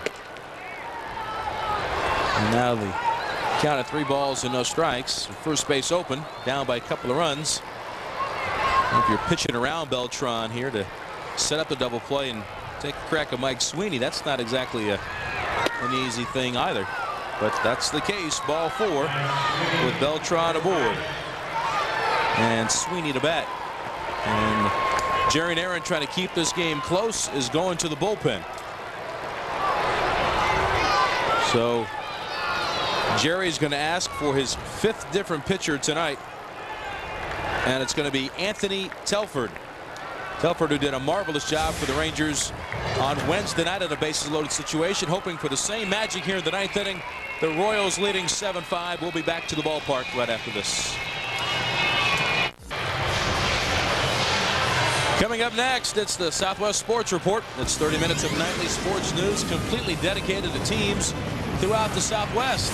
Tonight, the Rangers post-game wrap-up. A look at the College World Series underway with the Southwest flavor, and Spider-Man, one of the Indy 500, is in the Metroplex. For extended regional highlights and in-depth interviews, catch the show that was voted the best sportscast in Texas by the Texas Associated Press Broadcasters. The Southwest Sports Report immediately after our game, only on Fox Sports Net. Anthony Telford did not get the win or the save in the game on Wednesday night, but he really won the game, escaping a bases-loaded, nobody-out jam. No doubt about it. He did it with a good curveball. And tried that one to Sweeney, who fouled it off to the right for strike 1. Sweeney doubled his last time up. Telford has appeared in 2 games for Texas since coming back to the big leagues after beginning the year at Oklahoma.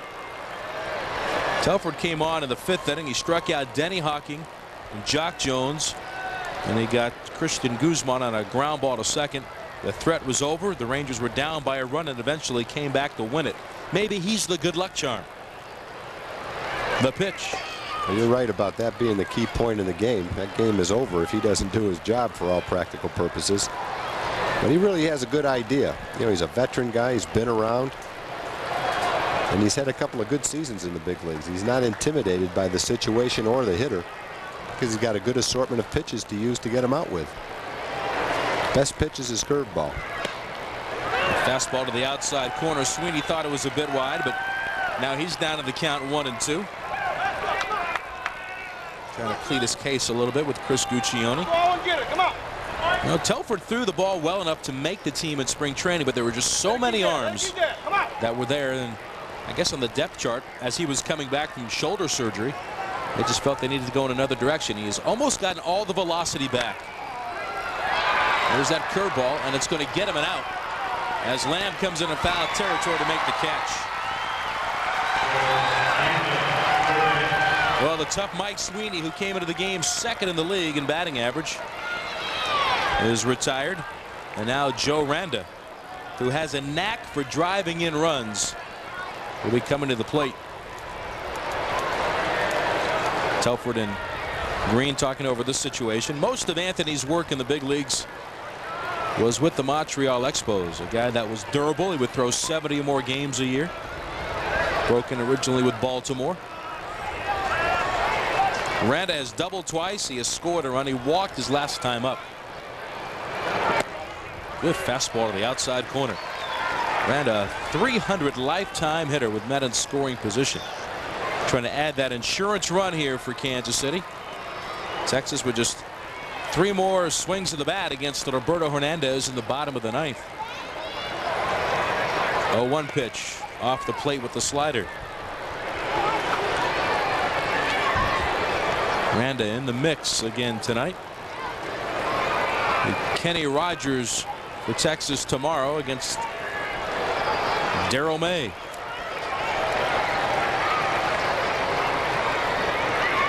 Came back with another breaking ball. And now he's ahead of 1-2, and he's got a chance to wiggle out of this thing, relieving Todd Van Poppel. Michael Tucker going with the smallest kid approach. The youngest one. The ball was headed into the stands. He jumped up and blocked it. No way the little one would have gotten it. 1-2 pitch, big curveball. And it's ground and foul. You just see that 12-6 action in that breaking ball from Anthony Telford.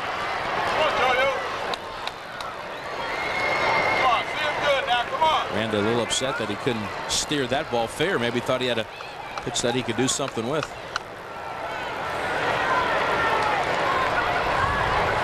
Telford's 1-2 pitch. Look out. And that one ricocheted off of the arm of Randa. And he will be awarded first base. That's going to load him up for Michael Tucker. And that really hurts Telford because he was ahead in the count. And now he'll face Tucker, who is 0 for 4 tonight. Got Sweeney, a tough out. Had Randa set up to finish him off ahead of the count, but came inside too tight. That was only the second time Randa's been hit this year. That curveball slipped out of Anthony's hands for ball 1. The curveball hasn't been quite as good tonight as it was his last time out. He's been keeping it up, getting it up a little bit.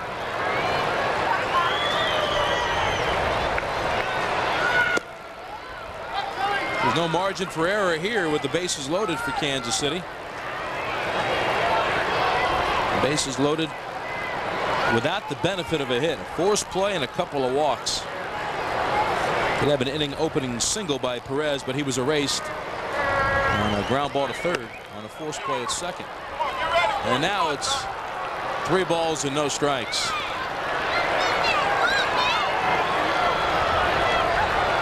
The Rangers do have Juan Alvarez now loosening in their bullpen. Righty Mark Quinn waits on deck.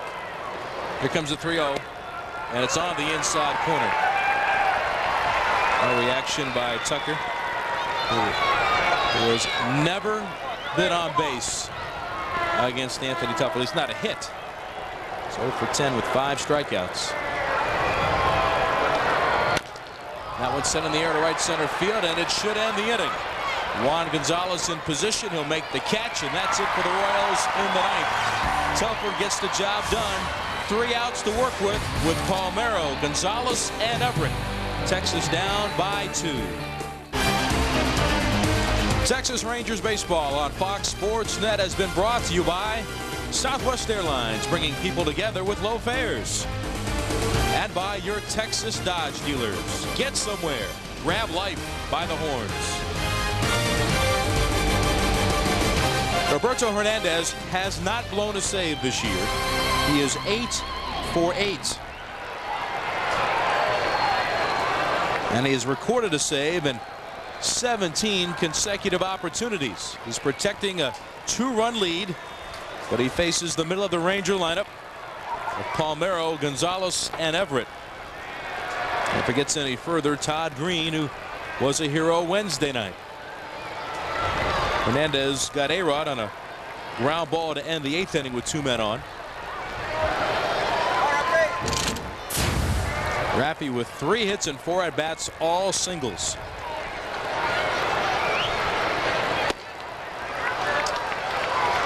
Just need 1 man on to bring that tying run to the plate. And the Rangers certainly have some bats coming up in this inning that are capable of tying the game or more. There's that fastball approach that you were talking about with Hernandez. He does have the splitter as well. The 1-1 pitch. There it is. In for a strike. And it is 1-2. Right at the very top of the strike zone. Well, Hernandez is in this spot. And 1-2. He certainly has the upper hand. Ooh, Getting up to 98 miles an hour. It's incredible. He's a guy that's 37 years old. He's coming back from a relatively severe elbow injury in spring training. Got back on the active list early in May. And he's throwing as well as he's ever thrown right now. Maybe better. He's run the count out full on Palmeiro. Certainly if Raffy reaches base, you'll see Calvin Murray run for him in this situation. Trying to get the tying run to the plate. Raffy pulls the pitch. Fabulous from the outfield grass. Throws him out. Close to the zone. Might have been ball 4. Now here comes Juan Gonzalez. Well, when you're the closer and you get the first out of the inning, it doesn't necessarily allow you to relax, but it sure takes some of the edge off. Give him a little bit of margin for error. In Kansas City, he got the save, although he gave up a home run to Juan Gonzalez. He had enough of a lead where it didn't matter. Boy, Juan hit one of the hardest hit balls of the year in that ball game. Just a screaming line drive over the fence. His first home run of the year.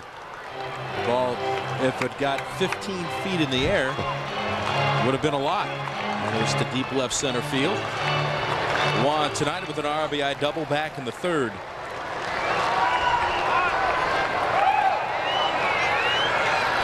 The 1-0 pitch under his hands with that fastball, much like Grimsley did to him in his last at bat, and it is 1-1. We were talking about Jason Grimsley with the incredible slider with excellent velocity.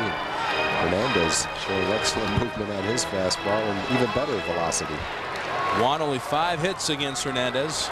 3 of them have left the ballpark, but more often than not, it's been Hernandez that's won this battle.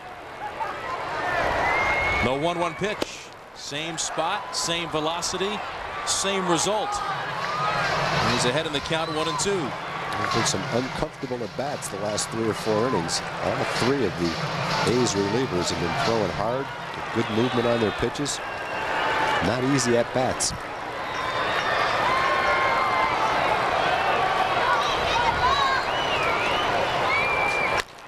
That ball hit fair down the left field line. Tucker plays it off the wall. Gonzalez jogs into second with a 1-out double. His second double tonight. It is the Rangers' 6th 2-base hit this evening. As that time Hernandez left the splitter up in the zone.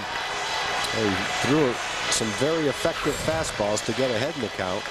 Tried to put Juan away with a splitter, but it doesn't split. It stays belt high.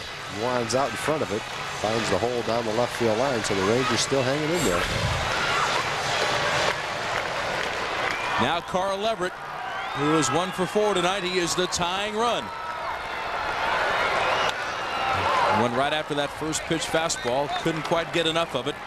And now Rusty Greer has moved out of the Ranger dugout and into the on-deck circle. Rusty, who is certainly familiar with late-inning heroics in a Texas uniform. Carl's double in the 3rd inning was an impressive clout 390 feet away in front of the Royals bullpen in left center field. Missed a home run by a foot. He pulls one on the ground. Base hit into right field. Gonzalez comes around 3rd and he will score. Carl Leverett keeps the line moving with his 18th run batted in of the year. He is the tying run, and now Rusty Greer bats as the winning run in the bottom of the 9th. You could tell Carl is looking for the fastball. He tuned that bat up. He gets it started. That leg kick starts early, and he's able to turn on the fastball and rip it past first into right field for an RBI. Good at bat for Carl. And then the score is Gonzalez. Carl with 2 hits tonight. Tony Pena. Just a word of encouragement here for Hernandez. There is certainly nobody loosening in his bullpen. Hernandez always represents the end of the line. Now you think about the game-winning hit. Well, Greer has done it 17 times since '95 in the Rangers' last at bat, and he's done it 3 times against the Royals. Not only good velocity, but in a perfect spot. 98 miles an hour on the outside corner, and strike one to Greer. You're watching Carl Everett in that bat. The key to that leg kick is you got to get your leg up and the foot down early enough in the at bat. And boy, he did it that time. Now 1 ball and 1 strike on Greer. This is Rusty's first pinch hitting appearance of the year. He did it only 2 times last year and only 29 times in his career, including 3 homers. He is the winning run. Texas down 7-6. Trying to keep everything away from him. That one just slid off the edge, and it's 2-1.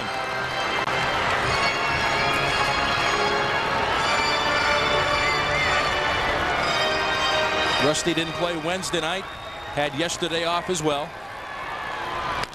Goes after the 2-1 fastball and sent it foul off to the left. Rusty with 1 long ball this year, as he connected early in the season against Oakland's Corey Lytle. And that was here at the ballpark on April 10th.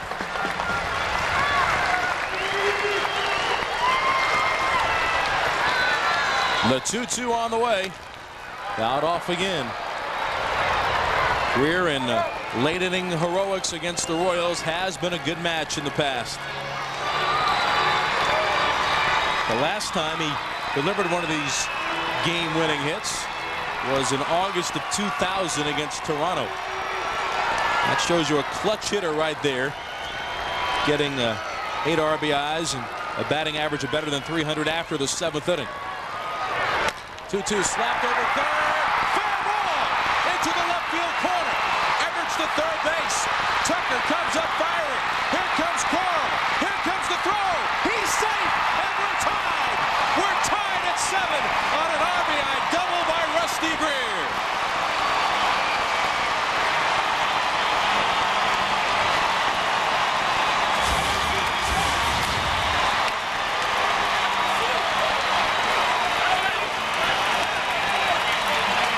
It looked like early in the game, it looked like the Rangers had it well in hand. Late in the ball game, with Hernandez in the game, it looked like the Royals had it well in hand. But some great at-bats by the Rangers. And probably the one pitch Hernandez will regret was the hanging forkball that he threw to Juan Gonzalez with 2 strikes on him. That Juan doubled down the left field line to get it all started. Everett coming in to score. Rusty getting high-fived as he's replaced by Calvin Murray, who is the runner now at second base. They're going to intentionally put on Mike Lear. The ball gets away. Amazing on an intentional walk attempt. The pitch by Hernandez gets away from Brent Maine, and that puts Calvin Murray at third base with 1 out. Wow. You don't see this very often. But the ball just gets away from Hernandez. A wild pitch on an intentional walk. See if they can do it again. That one pretty far out as well. Lamb has had 2 intentional walks this year. He's had only 1 unintentional walk all year. Well, Michael Young will be next for Texas. Hernandez had been perfect this year. And what'd you say he was, Vince? 17 out of his last 17 going back to last year. And that has now come to a close. Been broken. A 7-7 game. The Rangers with last inning heroics. A double by Gonzalez. An RBI single by Everett. An RBI double by Rusty Greer. And now Michael Young will bat.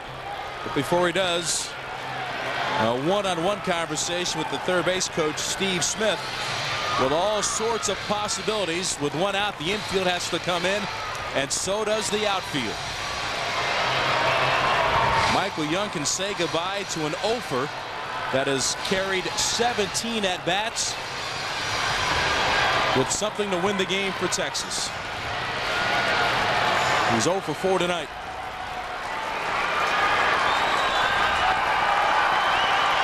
Lamb the runner at first. Murray the winning run at third. In the dirt, great block by Maine. He just saved the game.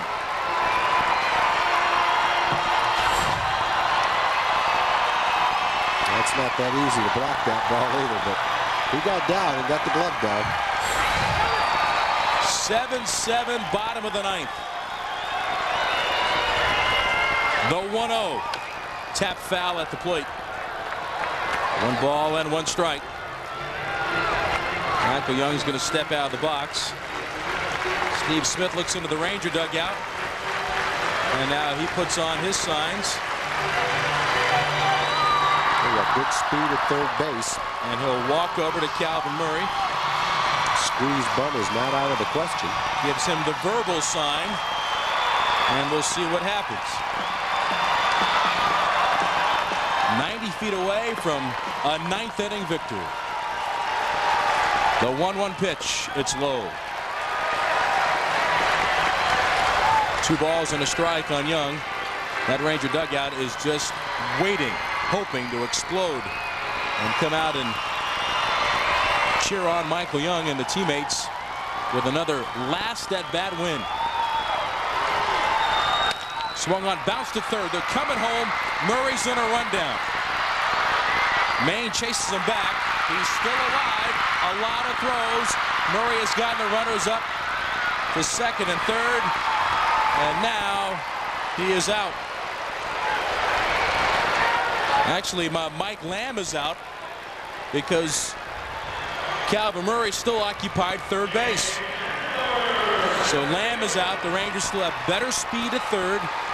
And Murray did enough to keep the rundown going to get Michael Young all the way to second. Well, it was a ball that could have been a double play, but the Royals weren't taking any chances. They wanted to get the winning run in case they didn't turn the double play. Calvin Murray, with some incredible agility, stays in the rundown long enough to make sure the runners stay at second and third. So a wild pitch still scores a run. And it's Gabe Kapler now to bat. Infield back to normal depth, and the same for the outfield. Gabe is 1 for 5. He doubled his last time up. And first pitch too tight. 15 hits for the Rangers, including 2 homers and 4 RBIs for Alex Rodriguez.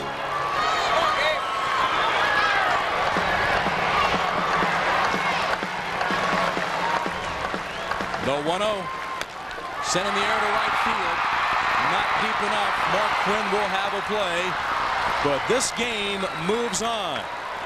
2 runs in for Texas in the 9th inning on 3 hits. A blown save for Hernandez.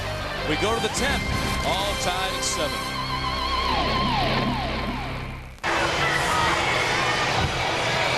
7. Still baseball to be played at the ballpark at Arlington through 9. Tied at 7.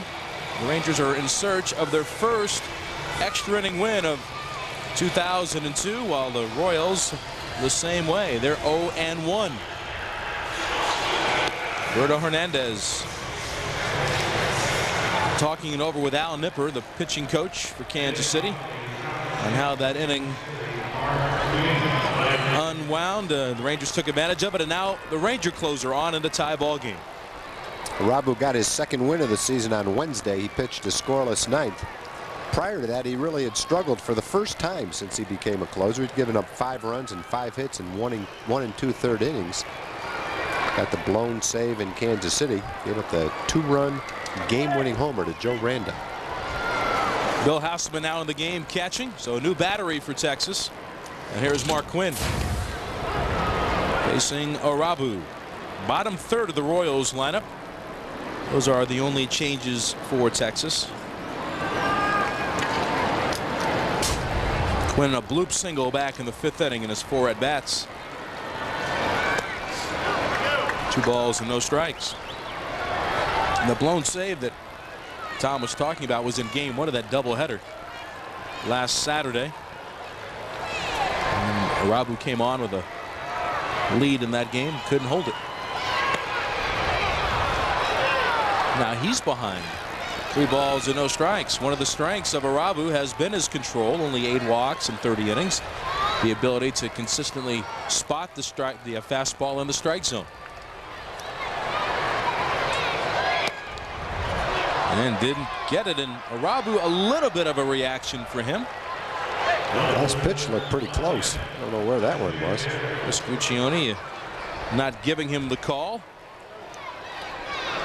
So the leadoff man is on, and Donnie Sadler from Valley Mills High School just outside of Waco will now pinch run for Mark Quinn.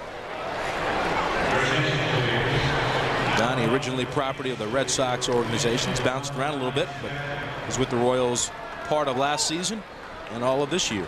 And he can scoot. He's got 3 steals in 4 tries. Here comes Ibanez. He shows bunt but takes a strike. Ibanez part of that 2-out 6-run rally in the 7th inning.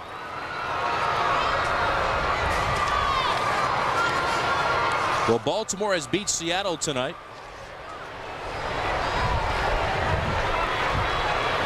Oakland has outlasted Tampa Bay. And Anaheim is pounding Minnesota. There's a bunt. The throw to second's going to be late. Hasselman gambling, trying to get Sadler at second. And Ibanez is safe at first, so there is nobody out with 2 men aboard for Brent Mayne. I think you called it right, Vince. He gambled. And unfortunately, you've got a guy that can fly on first base in Sadler. Billy makes a nice play. He fields it cleanly and throws it hard and accurately, but Sadler's got too much speed. And possibly in that situation, you might want to play it safe and get the sure out at first base. Great to get the leadoff runner, but it's tough when you got a guy like Sadler with a good jump that can run like that. Ibanez credited with a sacrifice and a fielder's choice, putting Sadler at second, and now Brent Mayne will bat. And keep in mind the Rangers with their corner infielders here, a little bit of inexperience with Lamb at first and Young at third as part of the change midway through this game. Mayne shows bunt, drops it to the mound. Arabu goes to third, out at first, out, a double play. How about that by the Ranger defense? Alex Rodriguez right in the middle of it with his glove. Earlier tonight, he was a big hero with his bat. The Rangers have turned 2 incredible double plays in this game, ones that you won't see very often. A bunt back to the mound, and credit Arabu. He's a big guy, but he is agile on that play. Alex fields it and throws a rocket to first base, and Mike Lamb, watch him pick this ball. Short hop, bounces out in front of him right in the glove. That's some kind of double play right there. I don't know if it tops the one earlier. Did I say there was some inexperience at the corners there? What I meant was they like to put on flashy plays at first and third. Wow, what a play. Oscar Acosta comes out for a conversation with Arabu with 2 outs. Ibanez at second, and Nathy Perez with 2 hits tonight at the plate. Arabu never hesitated coming for that ball. And Alex moving over to third base. But the whole key to make that happen at the end was Lamb breaking back. You see Young coming in. Well, they've got the wheel play on, and that's why Alex is covering third base. There's a lot to shoot at if you swing away. Not much to shoot at if you bunt, though. You've got the third baseman charging, the pitcher charging, the first baseman, all in position to field the bunt. And Alex, the shortstop, going over to cover third base. Still a 7-7 game. Here's Perez with the base open. He's hitting better than 300 with men in scoring position this year. And now time called. Arabu and Hasselman not agreeing on the pitch fast enough for Perez. Perez walked only the 8th time this year earlier tonight. Hit his 2nd home run of the season. Nice block by Hasselman. That ball in the dirt. Ibanez represents the go-ahead run for Kansas City. The Rangers will have their 2, 3, and 4 hitters batting in the 10th. With Jason Romano, who came into the game as a pinch runner for Herbert Perry, then stayed at second. Then A-Rod and Palmeiro. So A-Rod will get another chance for a potential 3-homer game. Grounded to third. Young's got it. Across low. Dug out by Mike Lamb. What a job at first base by Mike Lamb tonight. No runs for the Royals. On to the bottom of the 10th inning. 1 run will win it. It's a 7-7 tie.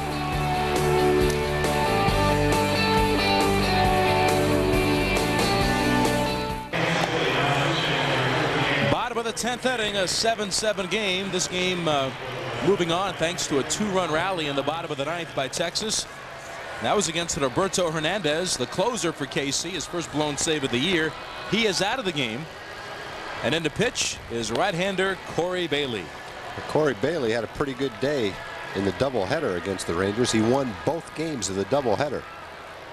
This is interesting. The first major league pitcher to win both ends of a doubleheader since David Wells back in July of 1989. It's been a long You think time. of David Wells pitching in back-to-back games of a doubleheader? Yeah. It's been a long time since someone did that, and it was David Wells when he was in relief pitching for the Blue Jays. Wow. Well, Bailey, you see, has had some problems with control with 17 walks in only 29 innings. Donnie Sadler now in the game in right field. Jason Romano now in search of his first big league hit. The Rangers have had some incredible double plays in this game. I'm not even going to try to explain the last one. The one before it, back in early in the ball game, man on first, base hit to right. Juan throws the guy out at third. The runner tries to go to second. He's thrown out at second. That's a pretty strange double play. Jason fouls back the 0-1 pitch. But you don't see many 1-6-3 double plays either, when the 6 is a force out at third base. Jason Romano from Tampa.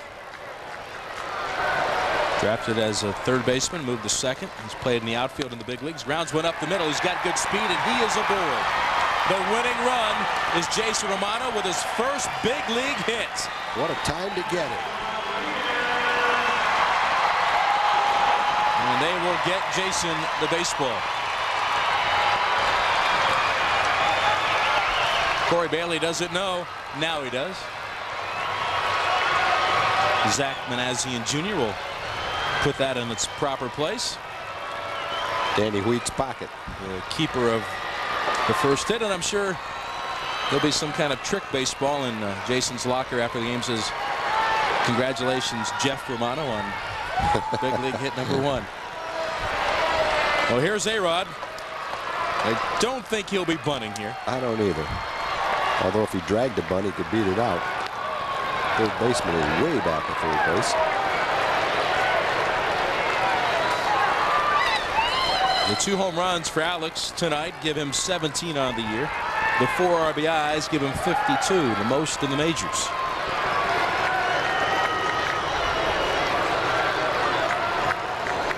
A long set by Bailey. And Alex takes a strike all the way. It's 0-1. Now the Rangers have had 2 last at-bat wins this year. One was earlier in May here at the ballpark against the Chicago White Sox. Gabe Kapler the hero. And then Wednesday night, Todd Green did it against Minnesota.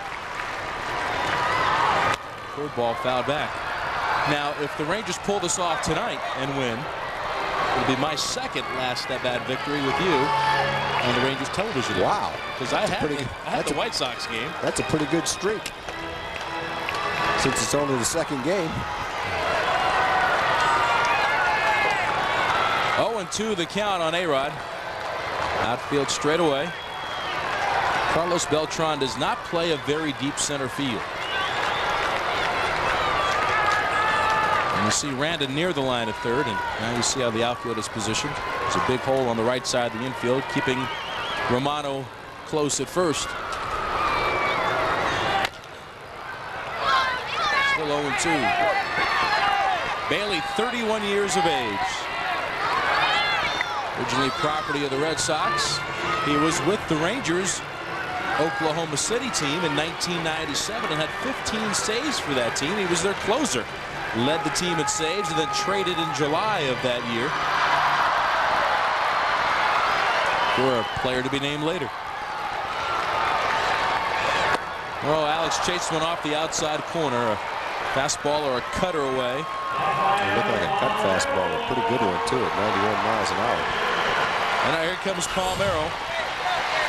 You see that movement on it. Not a lot of movement, but just enough to fool Alex. Like Alex was trying to protect the plate at first and then kept on reaching and just couldn't make contact. Palmeiro now bats.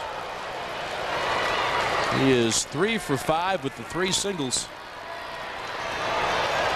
He's got 5 RBIs and 3 home runs since the calf injury earlier this month. And there's another cutter over at the belt for strike 1. Maybe we're setting the stage for Juan Gonzalez's 400th career home run. That would be very nice. And there's Juan. He is in the on-deck circle. He has 2 doubles tonight and an RBI. He's the one that got the rally going last inning with a double in the left field against Hernandez. And a high splitter. Raffy swings and fouls this one back. And it is 0-2.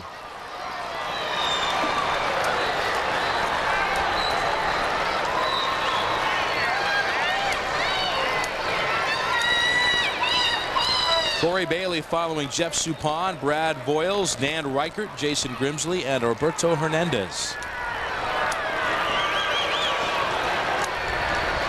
The pitch. Slider low and outside. Kenny will be starting tomorrow night for Texas. Kenny with a 5-3 record. Like he's stretching like he thinks he's going to pinch run.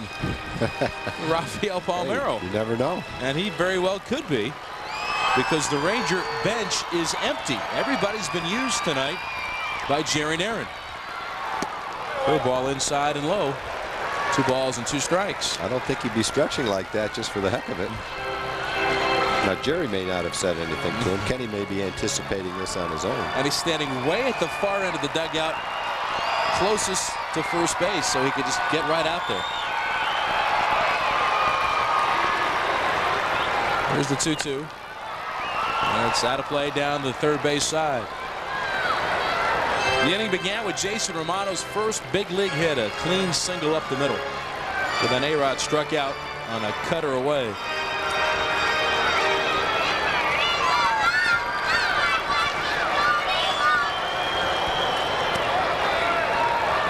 Romano stepping off his lead.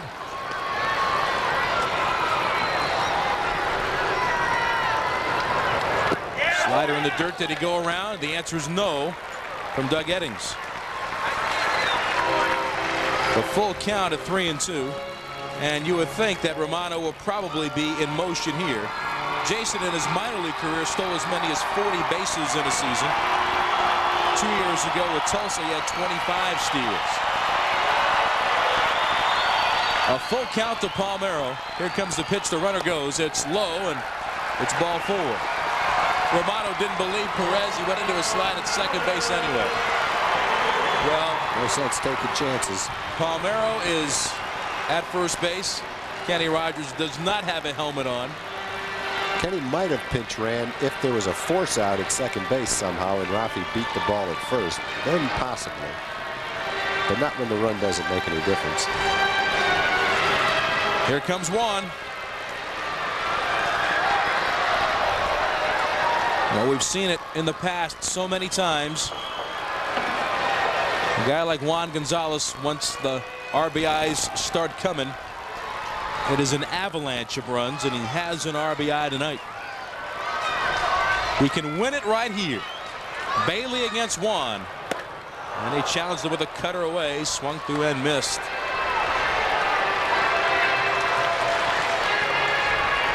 The pitch has been a big part of Bailey's success tonight.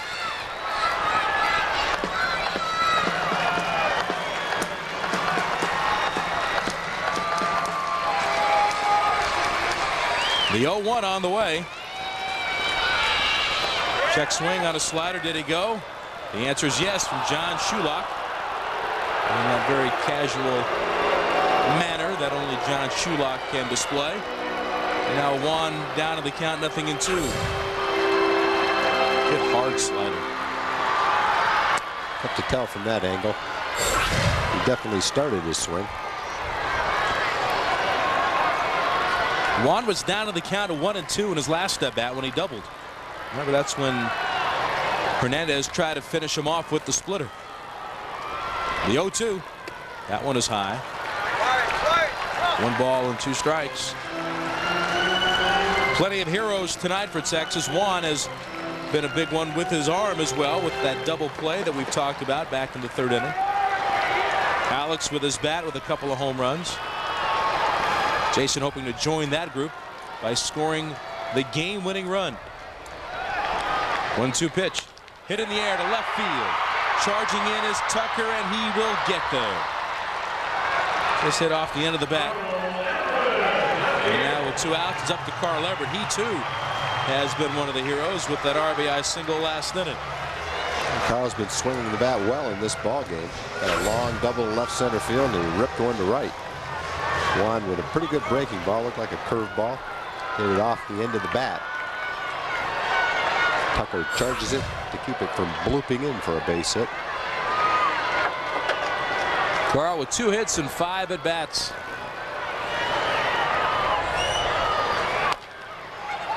Good hard slider down that he just nicked foul for strike 1. First, it was the control of Suppan, the changeup of Voiles, the sinker of Reichert and Grimsley, the velocity of Hernandez, and now Corey Bailey. All the pitchers used tonight by Tony Pena. 1-strike pitch, tap foul.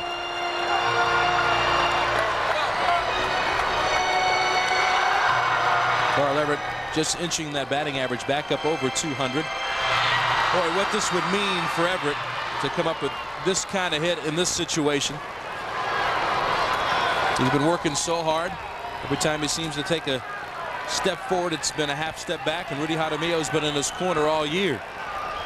0-2. Just missed the outside corner. And it's 1-2. Let's take a look back on Carl's success in the 9th inning. That's what brought home Juan Gonzalez and made it a 1-run game, turning around Roberto Hernandez. Looking to do it one more time. Set in the air to left center field. This one will stay in the park, and Beltran will make the catch. No runs a hit, 2 men are left. The Rangers have stranded 14 tonight. On to the 11th inning, a 7-7 ball game. On to the 11th inning. Texas and Kansas City all tied at 7. The Rangers have gone as far as 11 innings this year. And that is it. The 1 extra inning game for Kansas City was 10, which they lost to Baltimore 10-5. And a pinch hitter here, Luis Alicea, the former Ranger, will bat for Carlos Fables against Hideki Arabu. Alicea, a key component to the Rangers' success in 1998 and 1999, part of a veteran bench that went to postseason play for 2 straight years. In his 2nd year with Kansas City, and the batting average not anywhere near what Luis would like to see. 70 points under his career average. He's in his 12th big league season. And foul tips the first pitch for strike 1. He was the oldest player on the Royals opening day roster. He'll turn 37 in July. He's got that Mark Quinn little thing going on his chin. 1 offer. This game has a chance to test my reluctance to ever use more than 2 sheets of paper to keep score on. Well, I'm approaching the whiteout section myself. I have to add my pitchers. I can get to 13 innings in my scorebook. I can too, but I've had it double up, so I've got 1 less for the Royals now. My pitchers lists are all filled. I'm just gonna have to start writing. I don't write out, I erase, so I don't know what I'm gonna do. 1-2 the count on Alicea. He'll be followed by Carlos Beltran and Mike Sweeney, the 3 and 4 hitters behind Luis. He's appeared in 28 games, but he has only 63 at-bats.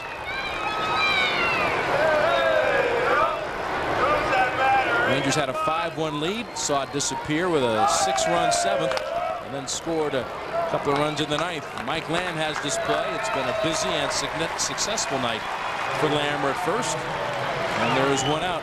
Now Alicea 0 for 10 as a pinch hitter this year.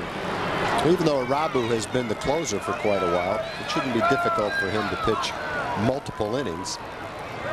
He was stretched out pretty well early in the season with a few starts. Well, he's one closer that's not just a one-inning guy. Should be pretty comfortable in this situation. Now here comes Beltran, a big factor in the Royals' success as he shows bunt. It's a fastball outside. Beltran with a grand slam tonight. Back in the 7th inning. It was his 3rd of his career. The pitch. The splitter bounced up there. And this is how it happened against Francisco Cordero. Completely turned the game around. It's the first time the Royals had the lead, which continued until the bottom of the 9th. Sends one in the air to deep right center field, and he has done it again. Carlos Beltran with a home run. His 8th of the year. The Royals are in front 8-7. And Beltran swinging the bat well. The wrong guy to throw a 2-0 fastball right down the middle to. He hit the first home run right down the line, a little bit off the handle, front row, but there was no doubt about that one. That was a line shot over the Ranger bullpen and into the seats. And he gets a belt-high fastball, 2-0, looking for a fastball. And there was no doubt about it. 5th 2-homer game of his career. Now Mike Sweeney launches one well back in the seats in left. And it is to the back of the seats. It's 9-7 Kansas City. Now Sweeney got the exact same pitch. Belt high and right down the middle of the plate. Two guys you just can't throw a fastball to them for the sake of throwing a strike. His 9th home run of the year. Mike Sweeney's 2nd hit tonight. Hideki was cruising along pretty well as a closer, but Kansas City has roughed him up a couple of times now. Now Joe Randa bats. Takes a fastball outside. The Royals came into this game last in the league in home runs. Mike Sweeney full extension on that majestic drive. There's a strike.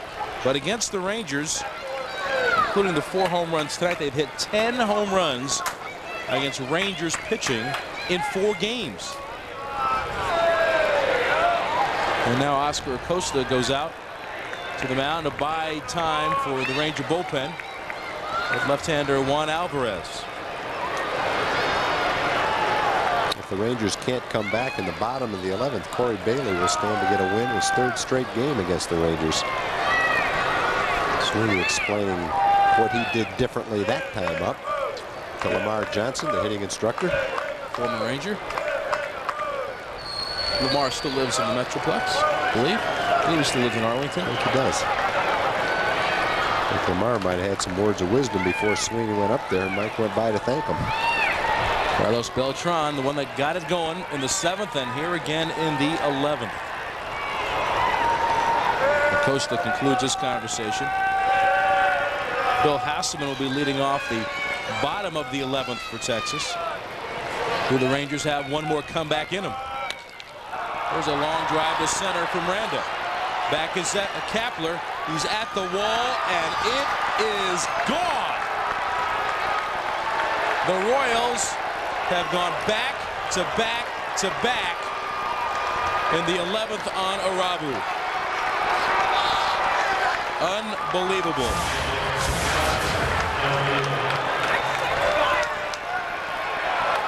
Well, you know, the Rangers had their chances to win this game before it ever got to the 11th inning.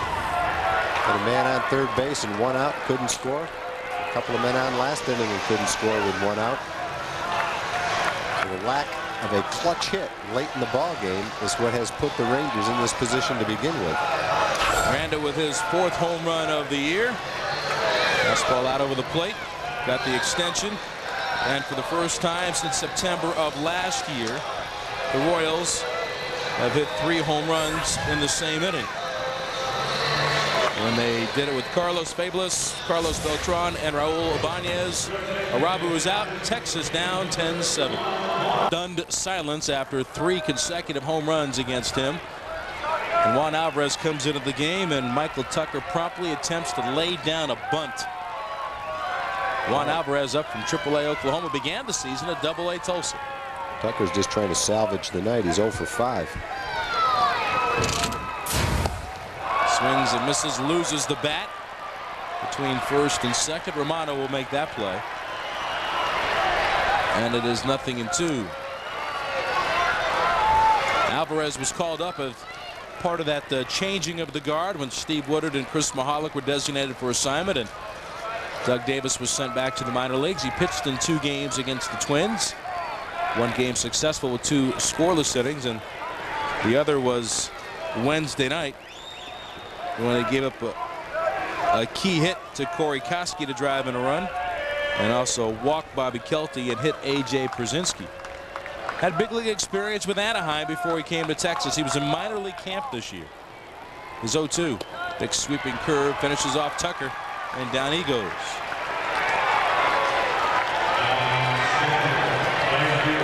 The 4th strikeout for Rangers pitching. And now here comes Donnie Sadler. Donnie was a pinch runner last inning for Mark Quinn. Did not score. He's batting .224 in 29 games with 5 RBIs. Another guy that's probably got a lot of tickets to the game. Backdoor curve stays outside. A crowd of 30,700 tonight. They've seen some entertaining baseball, some comeback baseball, but right now frustrated, down by 3. Bouncing ball up the middle. A-Rod has it near second. On the first, the inning is over. Will the Rangers have 1 more left in them? Bill Hassman will lead things off for Texas. Bottom of the 11th. They need 3. They're down 10-7. Kansas City, thanks to 3 consecutive home runs at the top of the inning. Lead by 3, and once again Corey Bailey in position for his 3rd win of the year, all against Texas. Bill Hassman leads it off. Bill was not starting tonight behind the plate, but Todd Green was. Came on later on. See the numbers with a couple of long balls this year. And now the count even at 1 ball and 1 strike.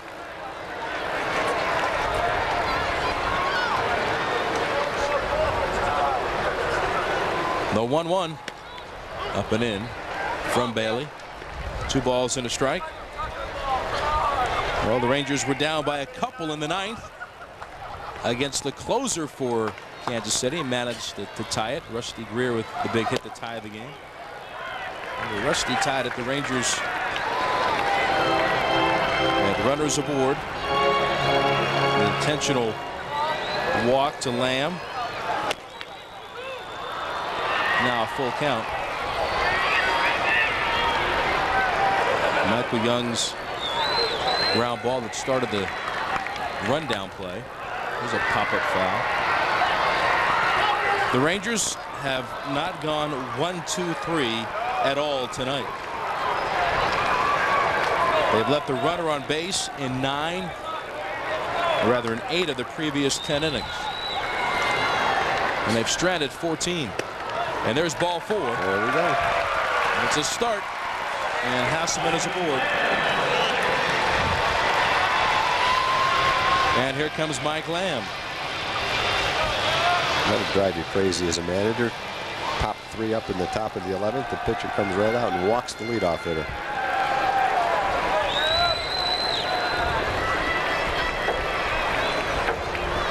Lamb with that intentional walk last time when the first toss-up to the plate by Hernandez sailed away, and Maine couldn't hold it. Mike takes a strike.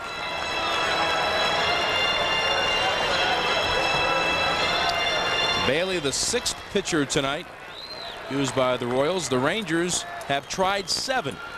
Valdez left with the lead, but the bullpen couldn't hold it for him.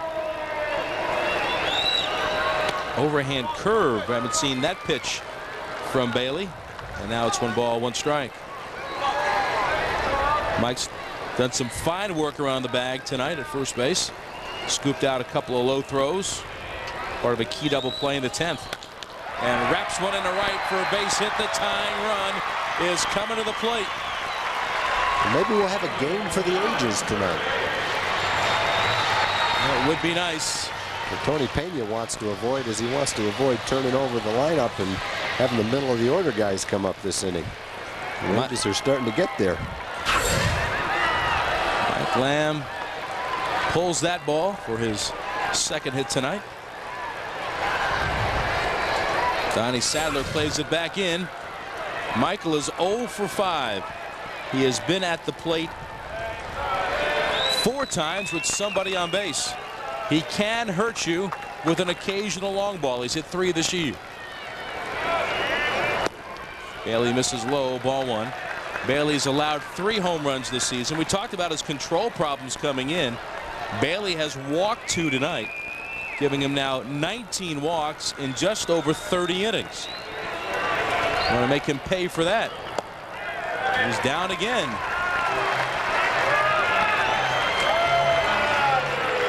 Al Nipper, who was the Rangers minor league pitching coordinator last year before he got the pitching coach job with the Royals when they had a mid-season change, goes out to the mound, and Max Suzuki loosens in the KC bullpen. Don't forget, following tonight's game, the Southwest Sports Report.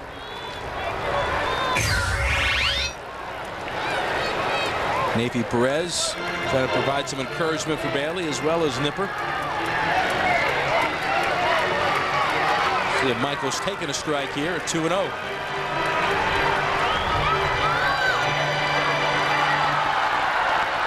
how about the comeback of the Rangers, though?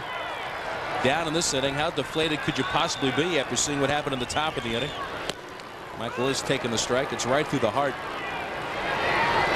With Beltran giving the Royals the lead, Sweeney 1 pitch later hammering one out to left, and then Randa driving one out to center. They went to right, left, and center on Arabu. Here's a swing and a smash foul. Over 1,200 feet worth of home runs in the top of the inning against Arabu. Arabu came into the game allowing 3 home runs all season and 30 innings, and he allowed 3 in the span of what seemed like 4 or 5 pitches. It happened quick, I know that. Randa was the last one to hit it out. And the 2-2. Hit in the air, foul again. If nothing else, tonight's game again showing that the Rangers are battling in the games. Frustrated certainly that they've given up 10 runs. Frustrated that they couldn't hold the lead. But those wondering if Jerry Narron has his team playing hard, I think tonight, win or lose, proves that they are doing that. That's off the plate. And now a full count. Bailey's not making it easy for Tony Pena. No, he's not. Tony's going to have a few gray hairs by the end of this season. It'll be hard to knock the smile off his face, however. There's a little tapper in front of the plate. It will spin off there before Maine can get to it. You figure they would have gotten at least 1 out there. The other thing that could have happened is he could have reached for it and touched it. And when he took that funny hop, it could have skipped right off his hand or his glove, and everybody would have been safe. Ball has a lot of spin on it. Looks like it's going to be an easy out in front of the plate. Watch it come back right here. Oh boy, Red Maine was close. He tried to touch it. Really? Either he tried to catch his balance, one or the other. That was close. Michael gets another chance here. Swung on, grounded toward short. Perez, the second, on the first in time. Alisea turned it in the middle. And now there are 2 outs, and Gabe Kapler will bat. Well, Michael Young, frustration continues. He's played virtually every game here for a while, and we'll see if Jerry Narron maybe gives him a night off just to kind of regroup. He's done such a good job for Texas. Going through a tough time right now at the plate. Now Gabe bats. He is 1 for 5.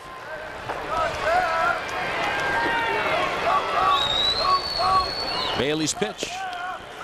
And there for a strike.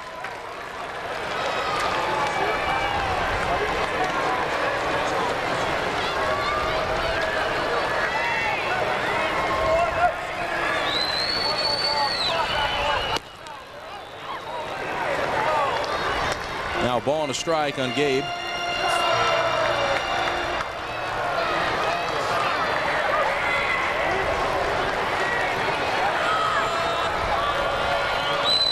Bailey trying to win his 3rd game of the year against Texas. Jason Romano, who got his first big league hit, waits on deck. He started a potential 10th inning rally when the game was tied at 7. A-Rod struck out but moved to second on a walk to Palmeiro, but neither Gonzalez or Everett could bring home the winning run against Bailey.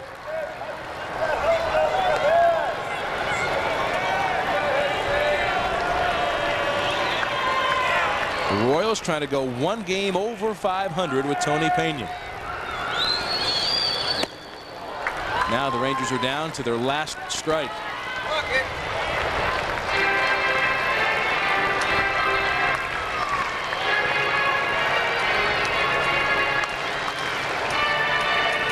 The Royals down by 4 early. There's a ground ball to Alicea. He's got it on the first, and the Royals have captured game 1 of this series. A disappointing night for Jerry Narron and the Rangers. Carlos Beltran, a big reason why, with 2 home runs and 5 RBIs. On the Southwest Sports Report, there will be more on tonight's game. John Radigan and Kevin Eschenfelder report on the Southwest flavor of the College World Series and much more straight ahead. And now, your Southwest Sports Report.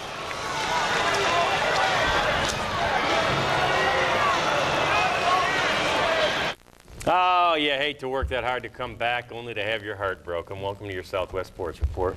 And I'm Kevin Ashley. Tonight's game, Bobby early today. Bobby Witt on hand to celebrate 30 years of Rangers baseball in Texas. That is worth celebrating. Bottom of the first, Herbert Perry on second, and he extends a 9-game hitting streak. There's a shot. A-Rod, 2-run, his 16th of the year. Later, he adds his 17th homer of the year. All right.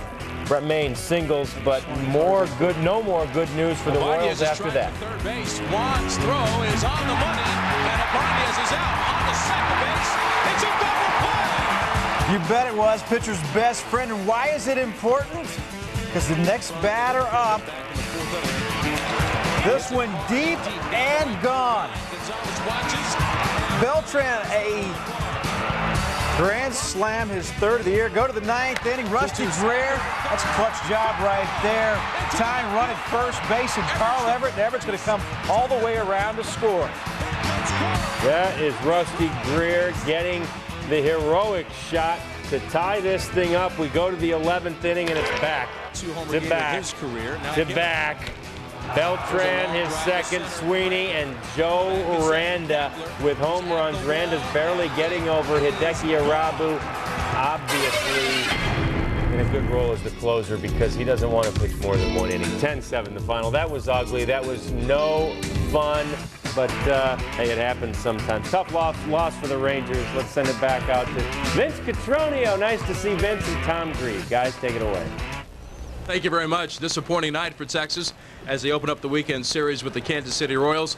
Tom, the Rangers had the lead. Ismael Valdez had some run support, but then the 7th inning came along, and it was tough to recover from that. Well, he really was cruising. He'd given up a run on a couple of hits. It didn't look like that alarming of an inning, but it sure turned out to be that way. He took a 5-1 lead into the 7th inning. 1 run is in.